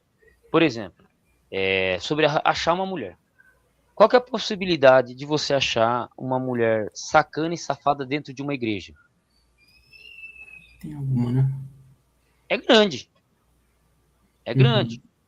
Pode ser que seja. Mas, vamos lá. De cada 100 mulheres que você quiser arrumar numa igreja, talvez 10 não sejam sacana que vai acabar com a sua vida. Beleza. Agora, vou fazer uma pergunta. Qual que é a possibilidade de você encontrar uma moça virgem num puteiro? Zero. O que eu quero dizer? Você tem que ter propósito. E o teu propósito vai te encaminhar a mulher. Se você for um cara que vai em festa, balada, puteiro, você só vai encontrar esse tipo de mulher. Sim. Se você vai para uma igreja, talvez você encontre alguma lá que não seja duas caras. Ela vai com uma abordagem, mas a possibilidade de você encontrar uma pessoa decente, trabalhadora, honesta, que sirva a Deus é maior. Entende? E aí, se imagine você, por exemplo, você quer fazer um curso de economia. Você chega lá na faculdade de economia, na faculdade, vamos supor, uma faculdade, seja lá qual for, você está estudando, você está fazendo corre. Lá não vai ter só você, vai ter os parceiros. Você acha que esses caras não têm irmã, não têm prima? Você acha que você não vai fazer amigos na faculdade que não tem irmã, que não tem prima, que não tem amiga, que também estejam fazendo faculdade, pessoas com propósito? Qual que é mais fácil, você encontrar alguém decente fazendo um curso superior ou numa balada? Uhum. Entende? Então, às vezes, encontrar alguém tem a ver com propósito, né? Tem a ver com propósito. Por quê? Inclusive, tem um vídeo meu que eu gravei e um cara comentou o seguinte, falou, eu já pensei em casar e tô desiludido com isso. Aí uma moça comentou, não sei se é moça, seja lá o que for, ela falou assim, vamos fazer o seguinte, casa eu e você até a morte e tá tudo certo. Aí eu comentei zoando, né? Eu falei, e eu vou ser o padrinho desse casamento.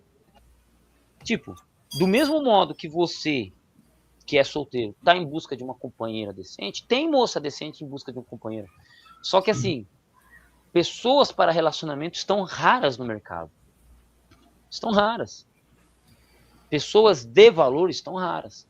Pessoas com propósito. E aí entra aquilo, né, Jordão? As pessoas estão demorando para amadurecer. Quando a pessoa está pronta, vamos lá, uma mulher que já era para estar pronta para o casamento com 20 anos de idade, ela só vai ter a mentalidade de estar pronta de fato com 40, quando ela já errou muito, quando ela já se fudeu muito, quando ela já está tomando remédio, quando ela já está com 4 filhos.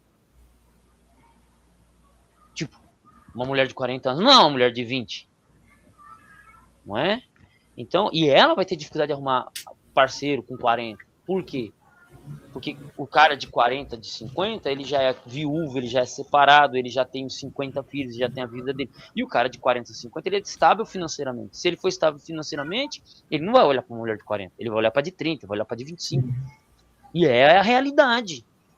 Então, e mesma coisa o homem, um cara de 20 não é valorizado, porque ele não tem história. Quando você tem uma história, já começa a melhorar. O auge da vida do homem, na verdade, a vida do homem começa depois dos 30. Antes dos 30 é só preparação. Quer ver? O Jordão daqui 10 anos, ele vai ser bichão. Não sei se ele tem a casa própria dele, não sei se ele tem o carro próprio dele, eu não sei. Não sei se ele tem a moto que ele queria ter. Não é casado ainda, então se alguma doidinha quiser tentar a sorte aí, ele tem namorada por enquanto. Né? Então, mas o Jordão daqui 10 anos, ele vai ser o bichão, respeitado na área dele. Vai ser o cara que vai ter talvez um mestrado, um doutorado, uma segunda faculdade, um cara com experiência no mercado. Agora não, o Jordão é um psicólogo iniciante numa live de um maluco que ele acabou de conhecer na internet. Daqui 10 anos não, é outra história. Ó, eu tô conversando com o Jordão, mas eu tô realmente vendo isso. E para você que assiste essa live é a mesma coisa. Daqui 10 anos vocês vão olhar para passar e falar assim, pô, cara, eu assisti a live do professor e ele falou isso. Porque eu já passei por isso. 18 anos de idade, eu tinha meus 18, eu sentei numa rua chamada Rua Colômbia com um amigo meu chamado me fugiu o nome do meu amigo, cara. E assim, velho, nós dois, sem namorada, sem porra nenhuma, frequentava a igreja. Na igreja não tinha nem mulher, pra ser sincero, direito, menina.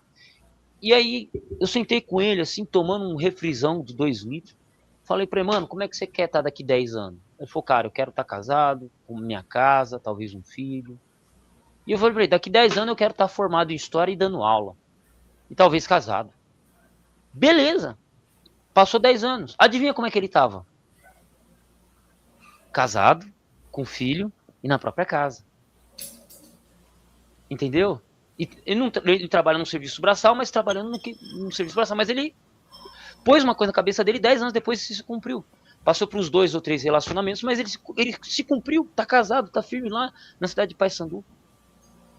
Eu levei um pouquinho mais de tempo. Não me virei professor de história, mas me formei em teologia, me formei em letras, me formei em história e estou me formando em jornalismo.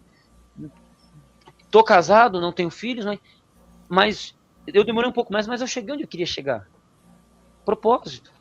É isso. Então a gente tem que se ver não agora. O agora é da hora, é legal. Estamos aqui, estamos juntos. Estamos 10, 15 pessoas juntas, reunidas. Mas daqui 10 anos, como é que a gente vai estar? É isso que a gente tem que olhar. Agora, é da hora. É legal, pô. É da hora ter os amigos. É da hora sair. É da hora ter o dinheiro. Mas, às vezes a gente tem que focar daqui 10 anos. Como é que eu quero estar daqui 10 anos? Eu não troquei de carro. Eu não tinha nem carro até o ano passado. O ano passado que eu fui comprar carro. Esse ano que eu tô sonhando, até o fim do ano eu compro uma Twistona antiga, 2004, que era o meu sonho de adolescência. O sonho de adolescência. Quanto tempo levou para realizar?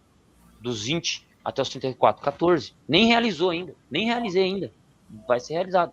Então, tem coisa que a gente tem que preparar o caminho. Dos 20 aos 30 é preparação para o caminho.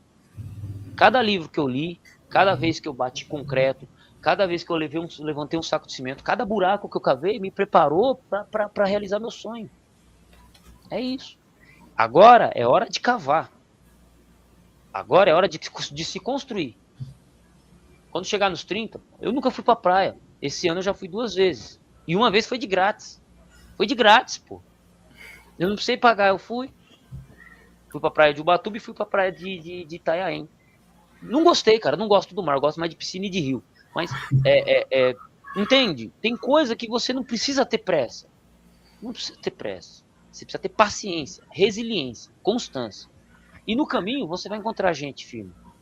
Por exemplo, eu encontrei minha esposa. O Jordão encontrou uma mulher para ele e tomara que se case, tem uns 4 filhos, coloque o nome do mais novo de Adolfo. Vai ser um prazer, tá? Adolfo Jordão, ó, vai ser um grande historiador, Adolfo Jordão, ou um grande político, em nome de Jesus. Profetiza, hein? Profetiza. Mas ele encontrou e ele está construindo a caminhada dele. Depois ele fala como ele encontrou a morena dele.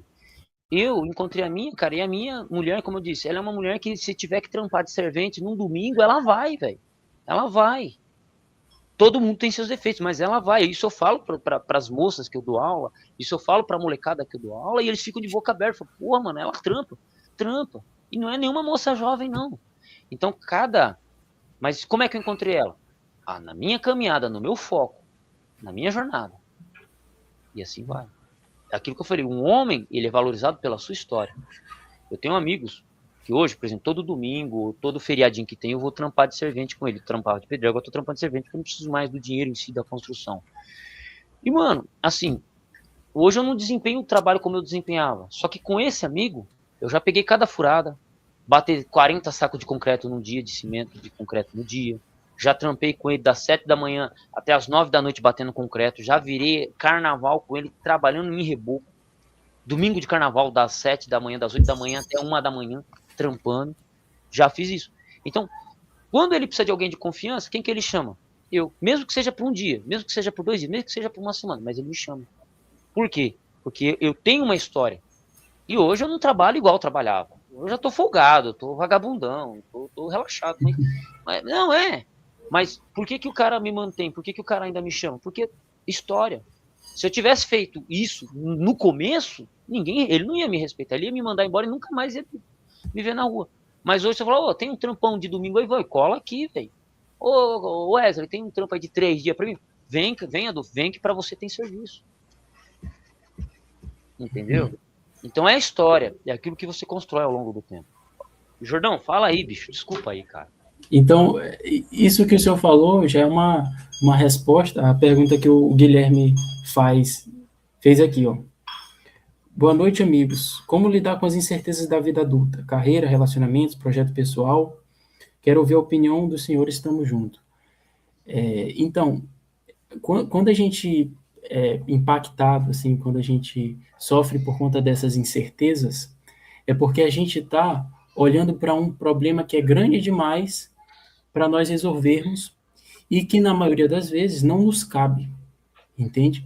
Então, assim, poxa, a IA está aí, vai tirar todos os empregos. Será que vale a pena? Será que eu vou ficar desempregado? Será que vale a pena ir para a faculdade ou não? As nossas incertezas, elas estão baseadas nisso, em problemas que estão para além daquilo que a gente pode lidar. Então, você resolve isso quando você para de olhar para esses problemas que estão para além da sua capacidade e começa a olhar para o seu dia a dia, para os problemas, para as pequenas tarefas que você pode cumprir. Então, não cabe a você decidir se a IA vai ou não tirar todos os empregos. Você ficar pensando sobre isso não vai lhe ajudar em nada, entendeu? Não cabe a você pensar em como o feminismo corrompeu a mente das mulheres e acabou com todos os relacionamentos. Não vai ajudar você em nada ficar quebrando isso na cabeça, entendeu? O que vai lhe ajudar é você se atentar para o aqui e para o agora, né? Para aquilo que são as suas responsabilidades, para aquilo que são os seus projetos pessoais e caminhar um passo de cada vez, né?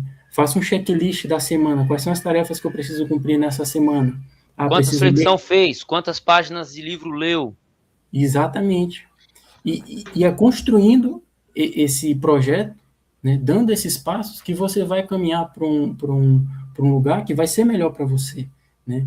Se você vai arranjar uma mulher que seja a mulher da sua vida, não vai ser se distraindo com essas questões, não vai ser quebrando a cabeça com esses problemas, vai ser você construindo a sua vida aos poucos, entendeu?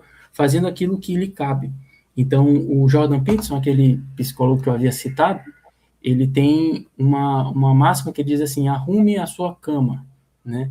Ou seja, antes de tentar encontrar paz mundial ou encontrar o problema para a fome no mundo, faça a sua cama, faça aquelas tarefas pequenas que você pode negligenciar, né, banalizar, mas que são elas que constroem o seu caráter, são elas que vão construir a sua história, entendeu? E aí, trabalho, estudos, a saúde física, entendeu? É isso que vai tirar você dessas incertezas, né, dessas preocupações, dessas ruminações, porque essas ruminações, elas acontecem apenas na dimensão mental.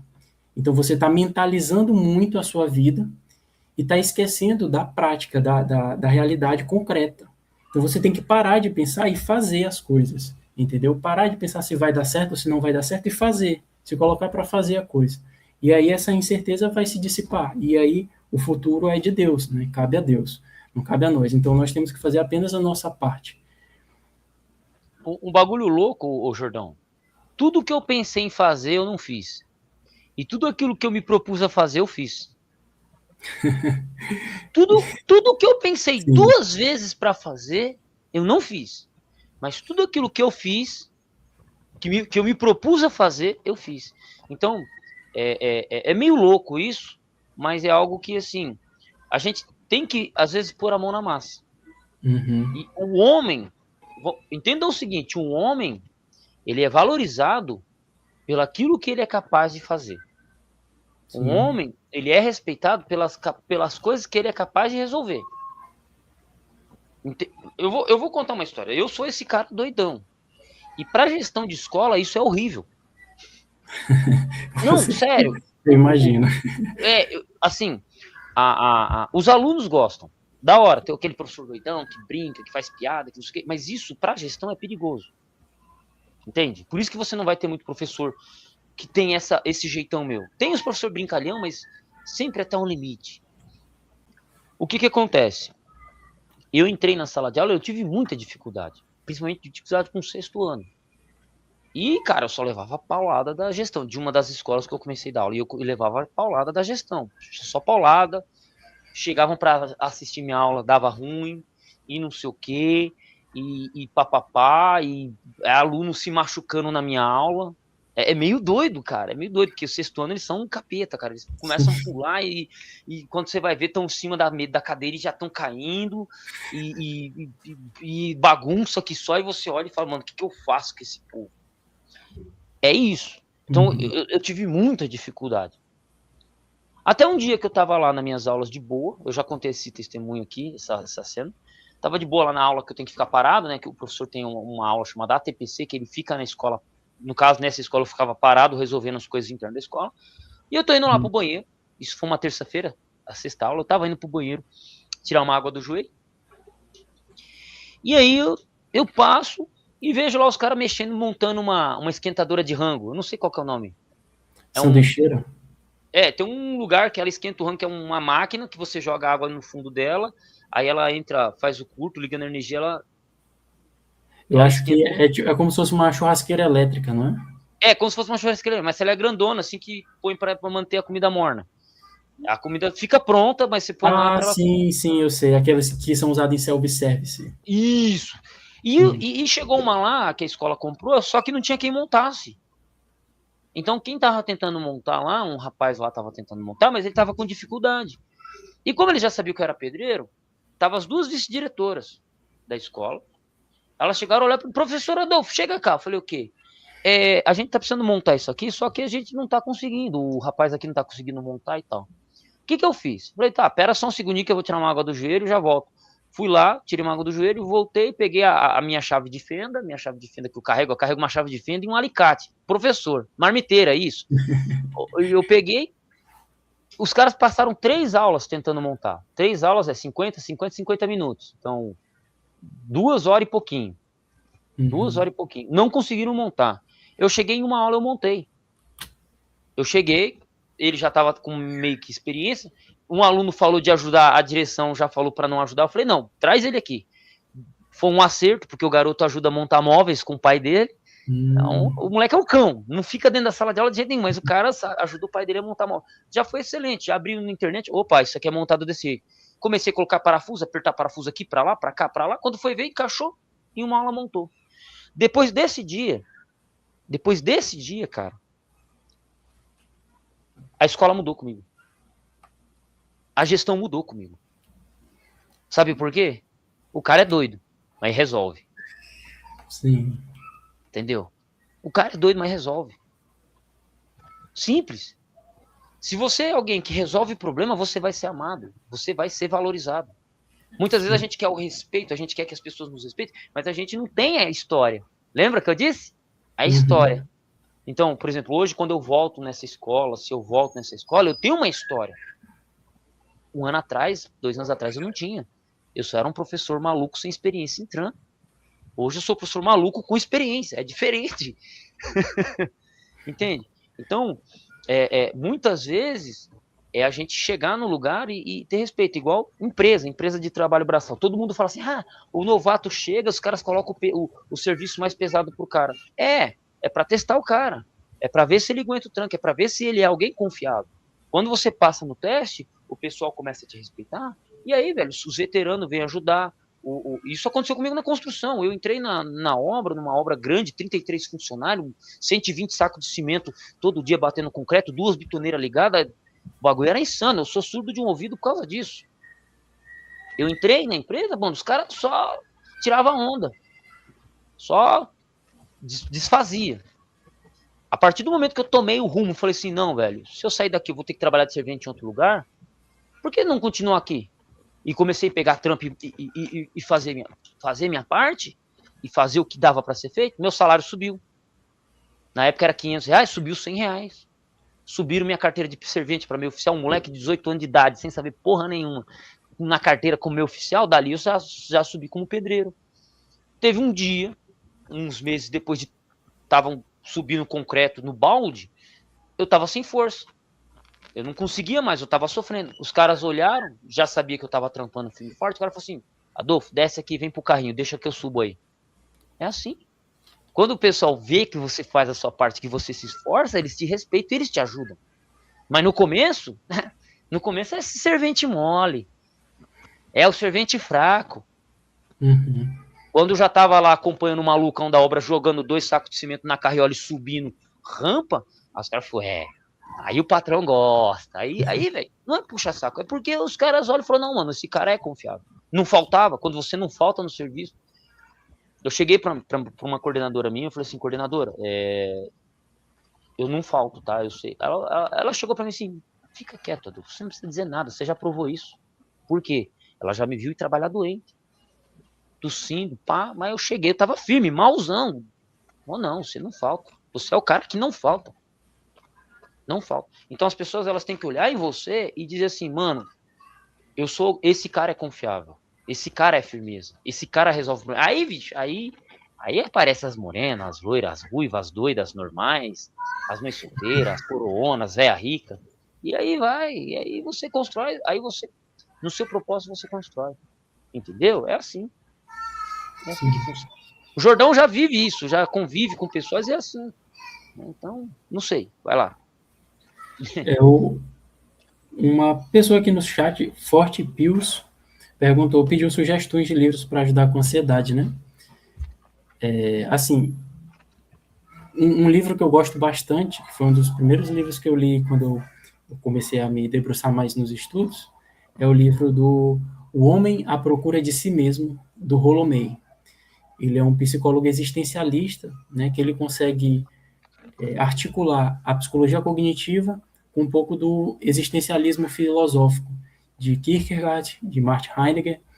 É um livro um pouco assim cabeça, entendeu? Ele serve para você, se você quiser realmente uma leitura que exija um pouco e que traga reflexões grandes, né, para a sua vida, eu acho que esse livro é excelente. Ele fala bastante sobre a necessidade de realização desse potencial criativo que nós temos, né? Ele explica que a ansiedade ela surge como uma negação da vida, né? É como se você temesse a vida e você quisesse fugir daquilo que lhe cabe, né? É uma fuga da sua própria vocação. E que todo ser humano, ele se coloca, né, diante dessa dúvida, né? A vida exige essa dúvida do ser humano, né? Coloca essa dúvida para o ser humano, que é quem é você, né? Para que você está aqui? Ou seja, qual é a sua vocação? E você deve responder com criatividade, né? Exatamente como o professor está falando, fazer as coisas, né? Colocar a mão na massa. né? E a ansiedade surge, não é à toa, quando a gente está nesses momentos de estagnação da vida, sabe? Está com muitas incertezas no futuro, ou seja, está pensando muito lá na frente e negligenciando o momento presente, que é aquilo onde você, que é aquele terreno onde você atua, né? Você está sem propósito, sem saber o que fazer, e aí é quando a ansiedade brota, né? E se instala. Então, enquanto você estiver caminhando na realização de algo, e para esse algo não precisa ter clareza total, né? Você não precisa saber exatamente o que você vai fazer de hoje até o resto da sua vida. Você só precisa saber o que você vai fazer hoje e qual é o propósito daquilo, né? É bom que você tenha metas de curto, de médio e longo prazo, beleza, isso ajuda, mas só não se coloque numa posição de estagnação, entendeu? O Rolomei, ele trata de muitos temas nesse livro. Agora, se você quiser leituras assim mais técnicas, né, mais científicas e mais eficazes e pontuais, eu recomendo estudar sobre a ACT, que é a terapia de aceitação e compromisso do Stephen Hayes, que a abordagem que ele desenvolveu, essa abordagem da terapia de aceitação e compromisso, ele é como se fosse um desenvolvimento da terapia cognitivo-comportamental, que é muito usado, muito difundido, e ele explica, né, ele ensina como você deve se relacionar com os seus pensamentos e com as suas emoções. Então, a ansiedade, de acordo com ele surge a partir da maneira como você decide se relacionar com seus pensamentos e com as suas emoções. Então, ele tem um processo, né, que ele chama de fusão cognitiva, que é quando você tem um pensamento, por exemplo, isso não vai dar certo, eu vou fracassar. E aí você se identifica com aquele pensamento. E você esquece que esse pensamento foi apenas algo que lhe ocorreu, algo que passou pela sua cabeça. E você se apega a esse pensamento como se esse pensamento correspondesse à sua identidade.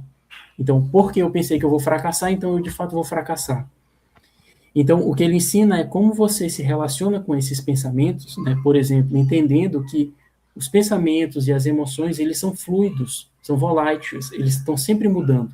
Então, uma hora você acorda desanimado, sem muita motivação, só que aí você passa a manhã, você almoça e surge uma alegria, você vê uma cena que lhe alegra, você tem uma recordação que lhe traz alguma satisfação, e aí os seus sentimentos estão sempre mudando.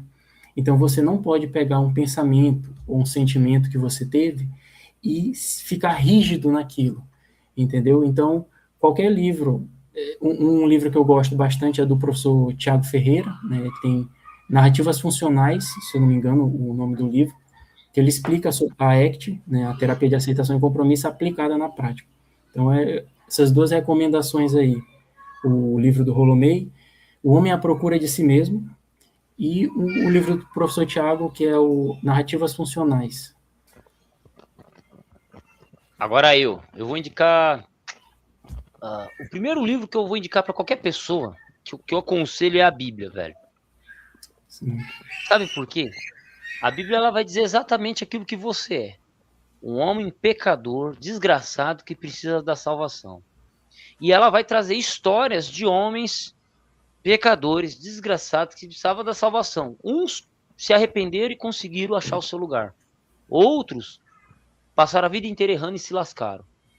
Então, o testemunho, a vida desses homens é muito importante para nós. A gente tem... O tolo, o tolo, ele aprende com os próprios erros. O sábio aprende com os erros dos outros. E a Bíblia é repleta de histórias, de exemplos, de pessoas que erraram e acertaram, de pessoas que permaneceram no acerto e continuaram no acerto, e pessoas que acertaram e depois erraram. E para a gente olhar e tomar como referência.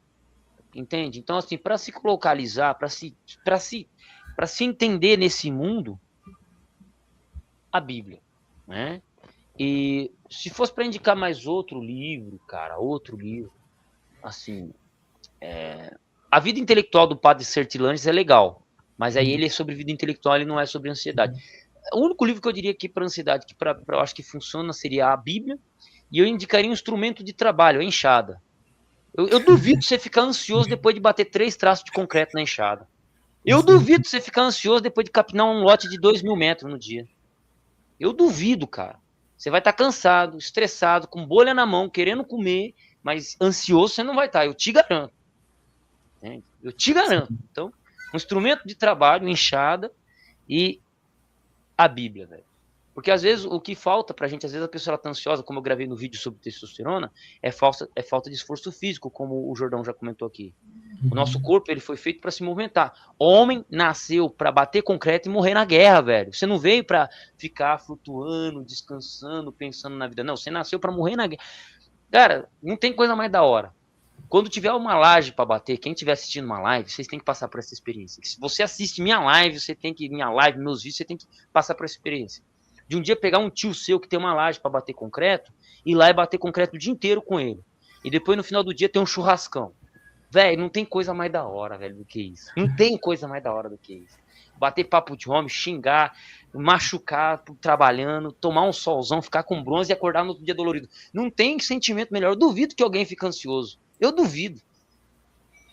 Eu fico ansioso das notas que eu tenho que fechar, mas, cara, se falasse que tinha um concretão pra bater, eu não fico ansioso. É isso. Sim. Entendeu? Então, sei lá, mano, a coisa é simples. O homem, ele é um ser simples. A gente só precisa de uns boletos pra pagar, uma mulher pra amar e uns livros pra ler, pô. Mais nada. Você é um homem feliz. A gente fica complicando indevidamente as coisas, né? É as coisas. Se perdendo nesse emaranhado de pensamentos. Inclusive, assim, na psicologia, né, a gente tenta sempre reduzir todos os transtornos mentais a uma raiz comum, né? E daria para dizer, de certa forma, que na raiz de todos os transtornos mentais está esse excesso de atenção que nós damos para aquilo que ocorre internamente. Por isso que essa experiência aí de bater uma laje concreta é uma coisa que tipo, elimina qualquer ansiedade. Porque você vai estar lá se esforçando, você vai estar concentrado numa coisa que você está fazendo e você vai ver o resultado disso assim de maneira muito nítida, né? Por exemplo, o pessoal da TI, né, como foi o caso do rapaz aqui que fez a pergunta, nesses trabalhos mais intelectualizados que a gente tem hoje em dia, a pessoa se esforça muito e o trabalho nunca chega ao fim. Nunca chega a um ponto que, pronto, está aqui, ó, nitidamente o resultado pronto, a gente não vê. Então a gente fica como se fosse uma engrenagem dentro de uma estrutura que está sempre rodando e sempre vai ter que rodar e não tem propósito nenhum naquilo, a gente não vê o resultado final do trabalho, entendeu? Então, é por isso que essas atividades mais manuais, concretas, são um excelente remédio para qualquer ansiedade. E fazer o bem, cara. Se tem um bagulho que é da hora, é fazer o bem, velho. Se ajudar alguém. Ajudar com alguma coisa. Sei lá, mano. Vizinho precisa descarregar um negócio de madeira. Ó, eu pego água na mina aqui perto, perto de casa. E aí um dia eu tinha um cara que passou de carro e ele deixou vários galões, ele estava com vários galões para encher. Só que ele precisava pegar 2 madeiras. Isso era 4 horas da tarde de uma sexta-feira, se não me engano, não, de uma quarta-feira, não sei. Cara, eu com a minha esposa, a gente chegou, olhou pra ele e falou assim, velho, vai buscar sua madeira que a gente enche os tambores de água pra você.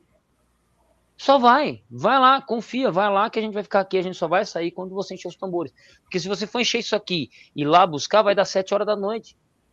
Então vai buscar suas madeiras, porque a madeira é pesada, se quiser eu vou te ajudar, minha esposa fica aqui, eu vou te ajudar, e depois a gente volta.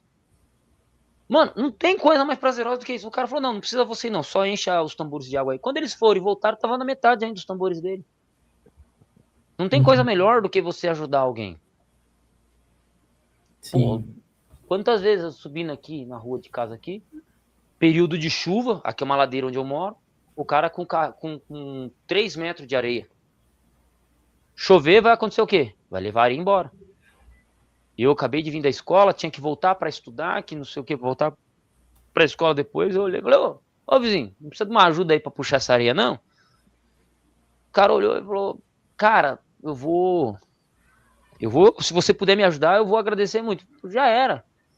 Falei, Maria, vai lá, sobe lá, pega a carriola, traz uma pá e meter bronca, velho. E já começamos a puxar areia e 3 carrinhos e puxava areia e levamos. 1 hora terminamos. Se ele fosse sozinho, ele ia levar pelo menos umas 4 ou 5 horas. Acabou.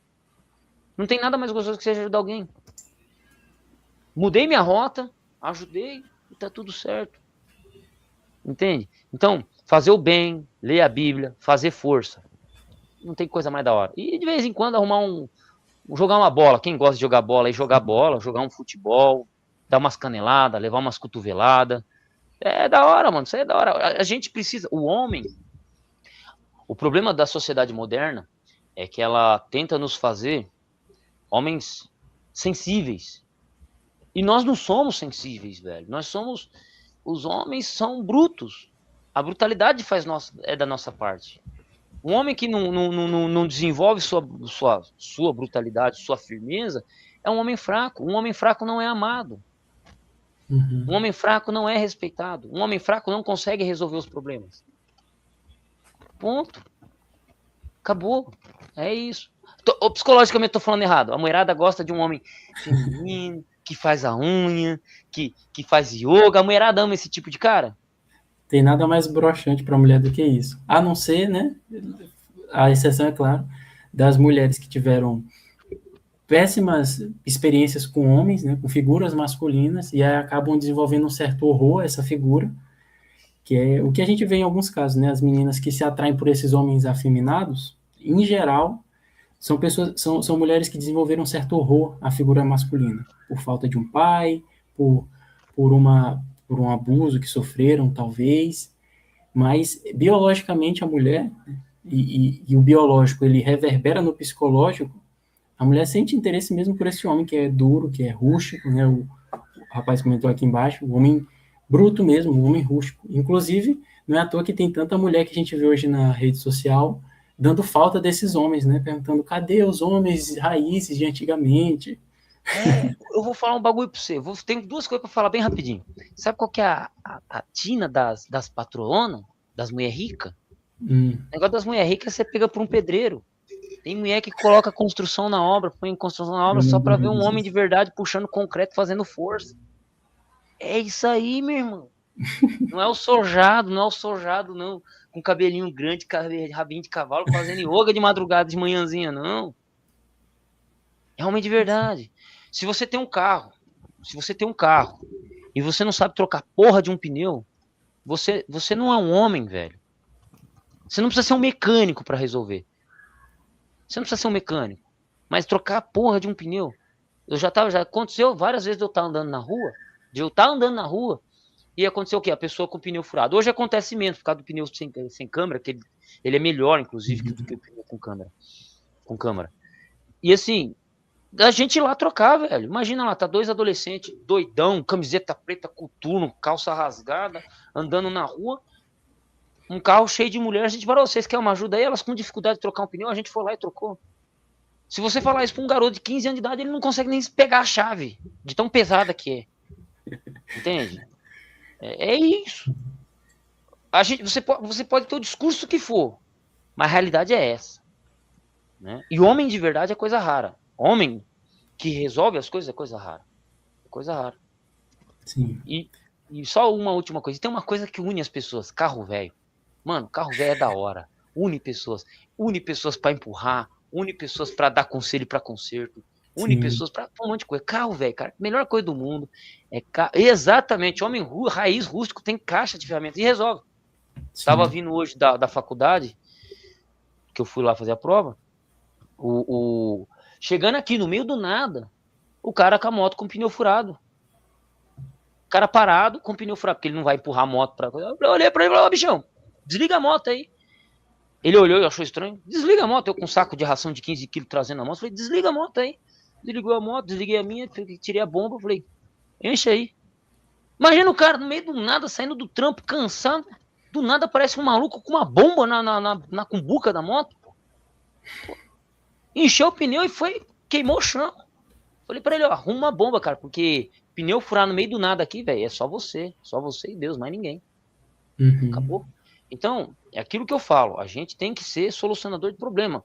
O Rômulo é homem, o Rústico tem caixa de ferramenta. Para você ter noção, no meu Uno, eu tenho uma garrafa PET com uma mangueira colada com durepox para pôr gasolina no carro, com furo no fundo. Eu cheguei pro meu cunhado lá, que a gente foi pôr gasolina no carro lá do amigo meu, aí eu comprei o tambor de gasolina, ele falou, mas como é que nós vamos colocar essa gasolina, Adolfo? É simples, cara. Fui lá no meu carro, peguei o negócio, ele olhou e falou, caralho, o cara resolve isso aí. Eu falei, a gente tem que estar preparado, ué. tem que estar preparado. Então, é experiência. Inclusive, quando eu fiz essa gambiarra, o cara que me ensinou a dirigir o cara que me ensinou a dirigir o meu carro, ele falou, como é que vamos pôr gasolina no Uno aqui agora, Adolfo? Eu falei, simples, olha aqui o equipamento. Falei, até parece dono de carro velho. Né? Eu fiz uma coisa que, tipo, eu tenho carro não faz um ano. Mas o cara olhou e falou assim, pô, mano, o cara parece que é dono de carro velho há muito tempo. Eu falei, quando falta habilidade, não pode faltar inteligência. Então, homem tem que ter disposição e saber resolver problema. Meu computador quebra, eu mesmo arrumo. Já era. Uhum. Entendeu? É isso. Pois, professor, essa live para mim foi excelente. A gente pôde conversar sobre muitos temas interessantes, né? Mas eu tenho que ir, já estão me convocando aqui. Mas eu agradeço demais o convite. Eu gostei muito do papo, né? Eu acho que foi benéfico para o pessoal que acompanhou aqui. E só para me apresentar mais uma vez, né? Para quem chegou depois, eu sou psicoterapeuta, né? Eu trabalho como terapeuta há 2 anos já, né? Vai fazer 2 anos. Atendo casos de ansiedade, de depressão, traumas, problemas com vícios, né? E, assim, no meu perfil, no trabalho que eu faço no Instagram, eu estou mais nichado para o nicho de relacionamentos, né? Porque eu vejo que essa é uma demanda que é muito comum hoje em dia, né? A pessoa chegar dentro de um relacionamento com toda aquela expectativa desregulada, com toda aquela ansiedade, né? Com aquela mentalidade, não, tem que ser assim, assim, assado, senão vou embora e tal. Então, eu falo bastante sobre relacionamentos no meu perfil e sobre outras coisas também. Eu peço a sua permissão, professor, para compartilhar aqui o meu Instagram, para quem quiser seguir. Manda o link para mim que eu vou deixar na descrição do vídeo aqui e joga no chat aí também. O chat fica salvo. Pronto. Tá? Só não sei se o link funciona. E eu vou dar um conselho para você. Abre seu canal no YouTube, tá? Começa a postar vídeo no YouTube. Instagram é só para quem tem peito e bunda. Instagram, sim, não, Instagram é para quem tem peito e bunda e vai fazer dancinha. E eu tenho certeza que você dançando não é a coisa mais linda do mundo, não, né? Então... Definitivamente não. Mas, então, com certeza, um canal no YouTube era um propósito que eu tenho, né? Eu estou pretendendo criar, porque eu gosto de falar sobre todos esses temas da psicologia, da filosofia, né? E eu vejo que muita gente se interessa. Então, em breve, vou inaugurar o meu canal aí e a gente vai ter a oportunidade de fazer outras lives. Não, vamos fazer. Foi da hora. Eu só peço desculpa porque eu falei demais, cara. Eu deixo o entrevistado falar, mas hoje, por azar, pelo tema, eu falei demais. Que nada, foi excelente. Então, até mais, Alexandre. Um salve aí pro pessoal, tá? Então, fomos. Até mais, professor. Obrigado por todo mundo que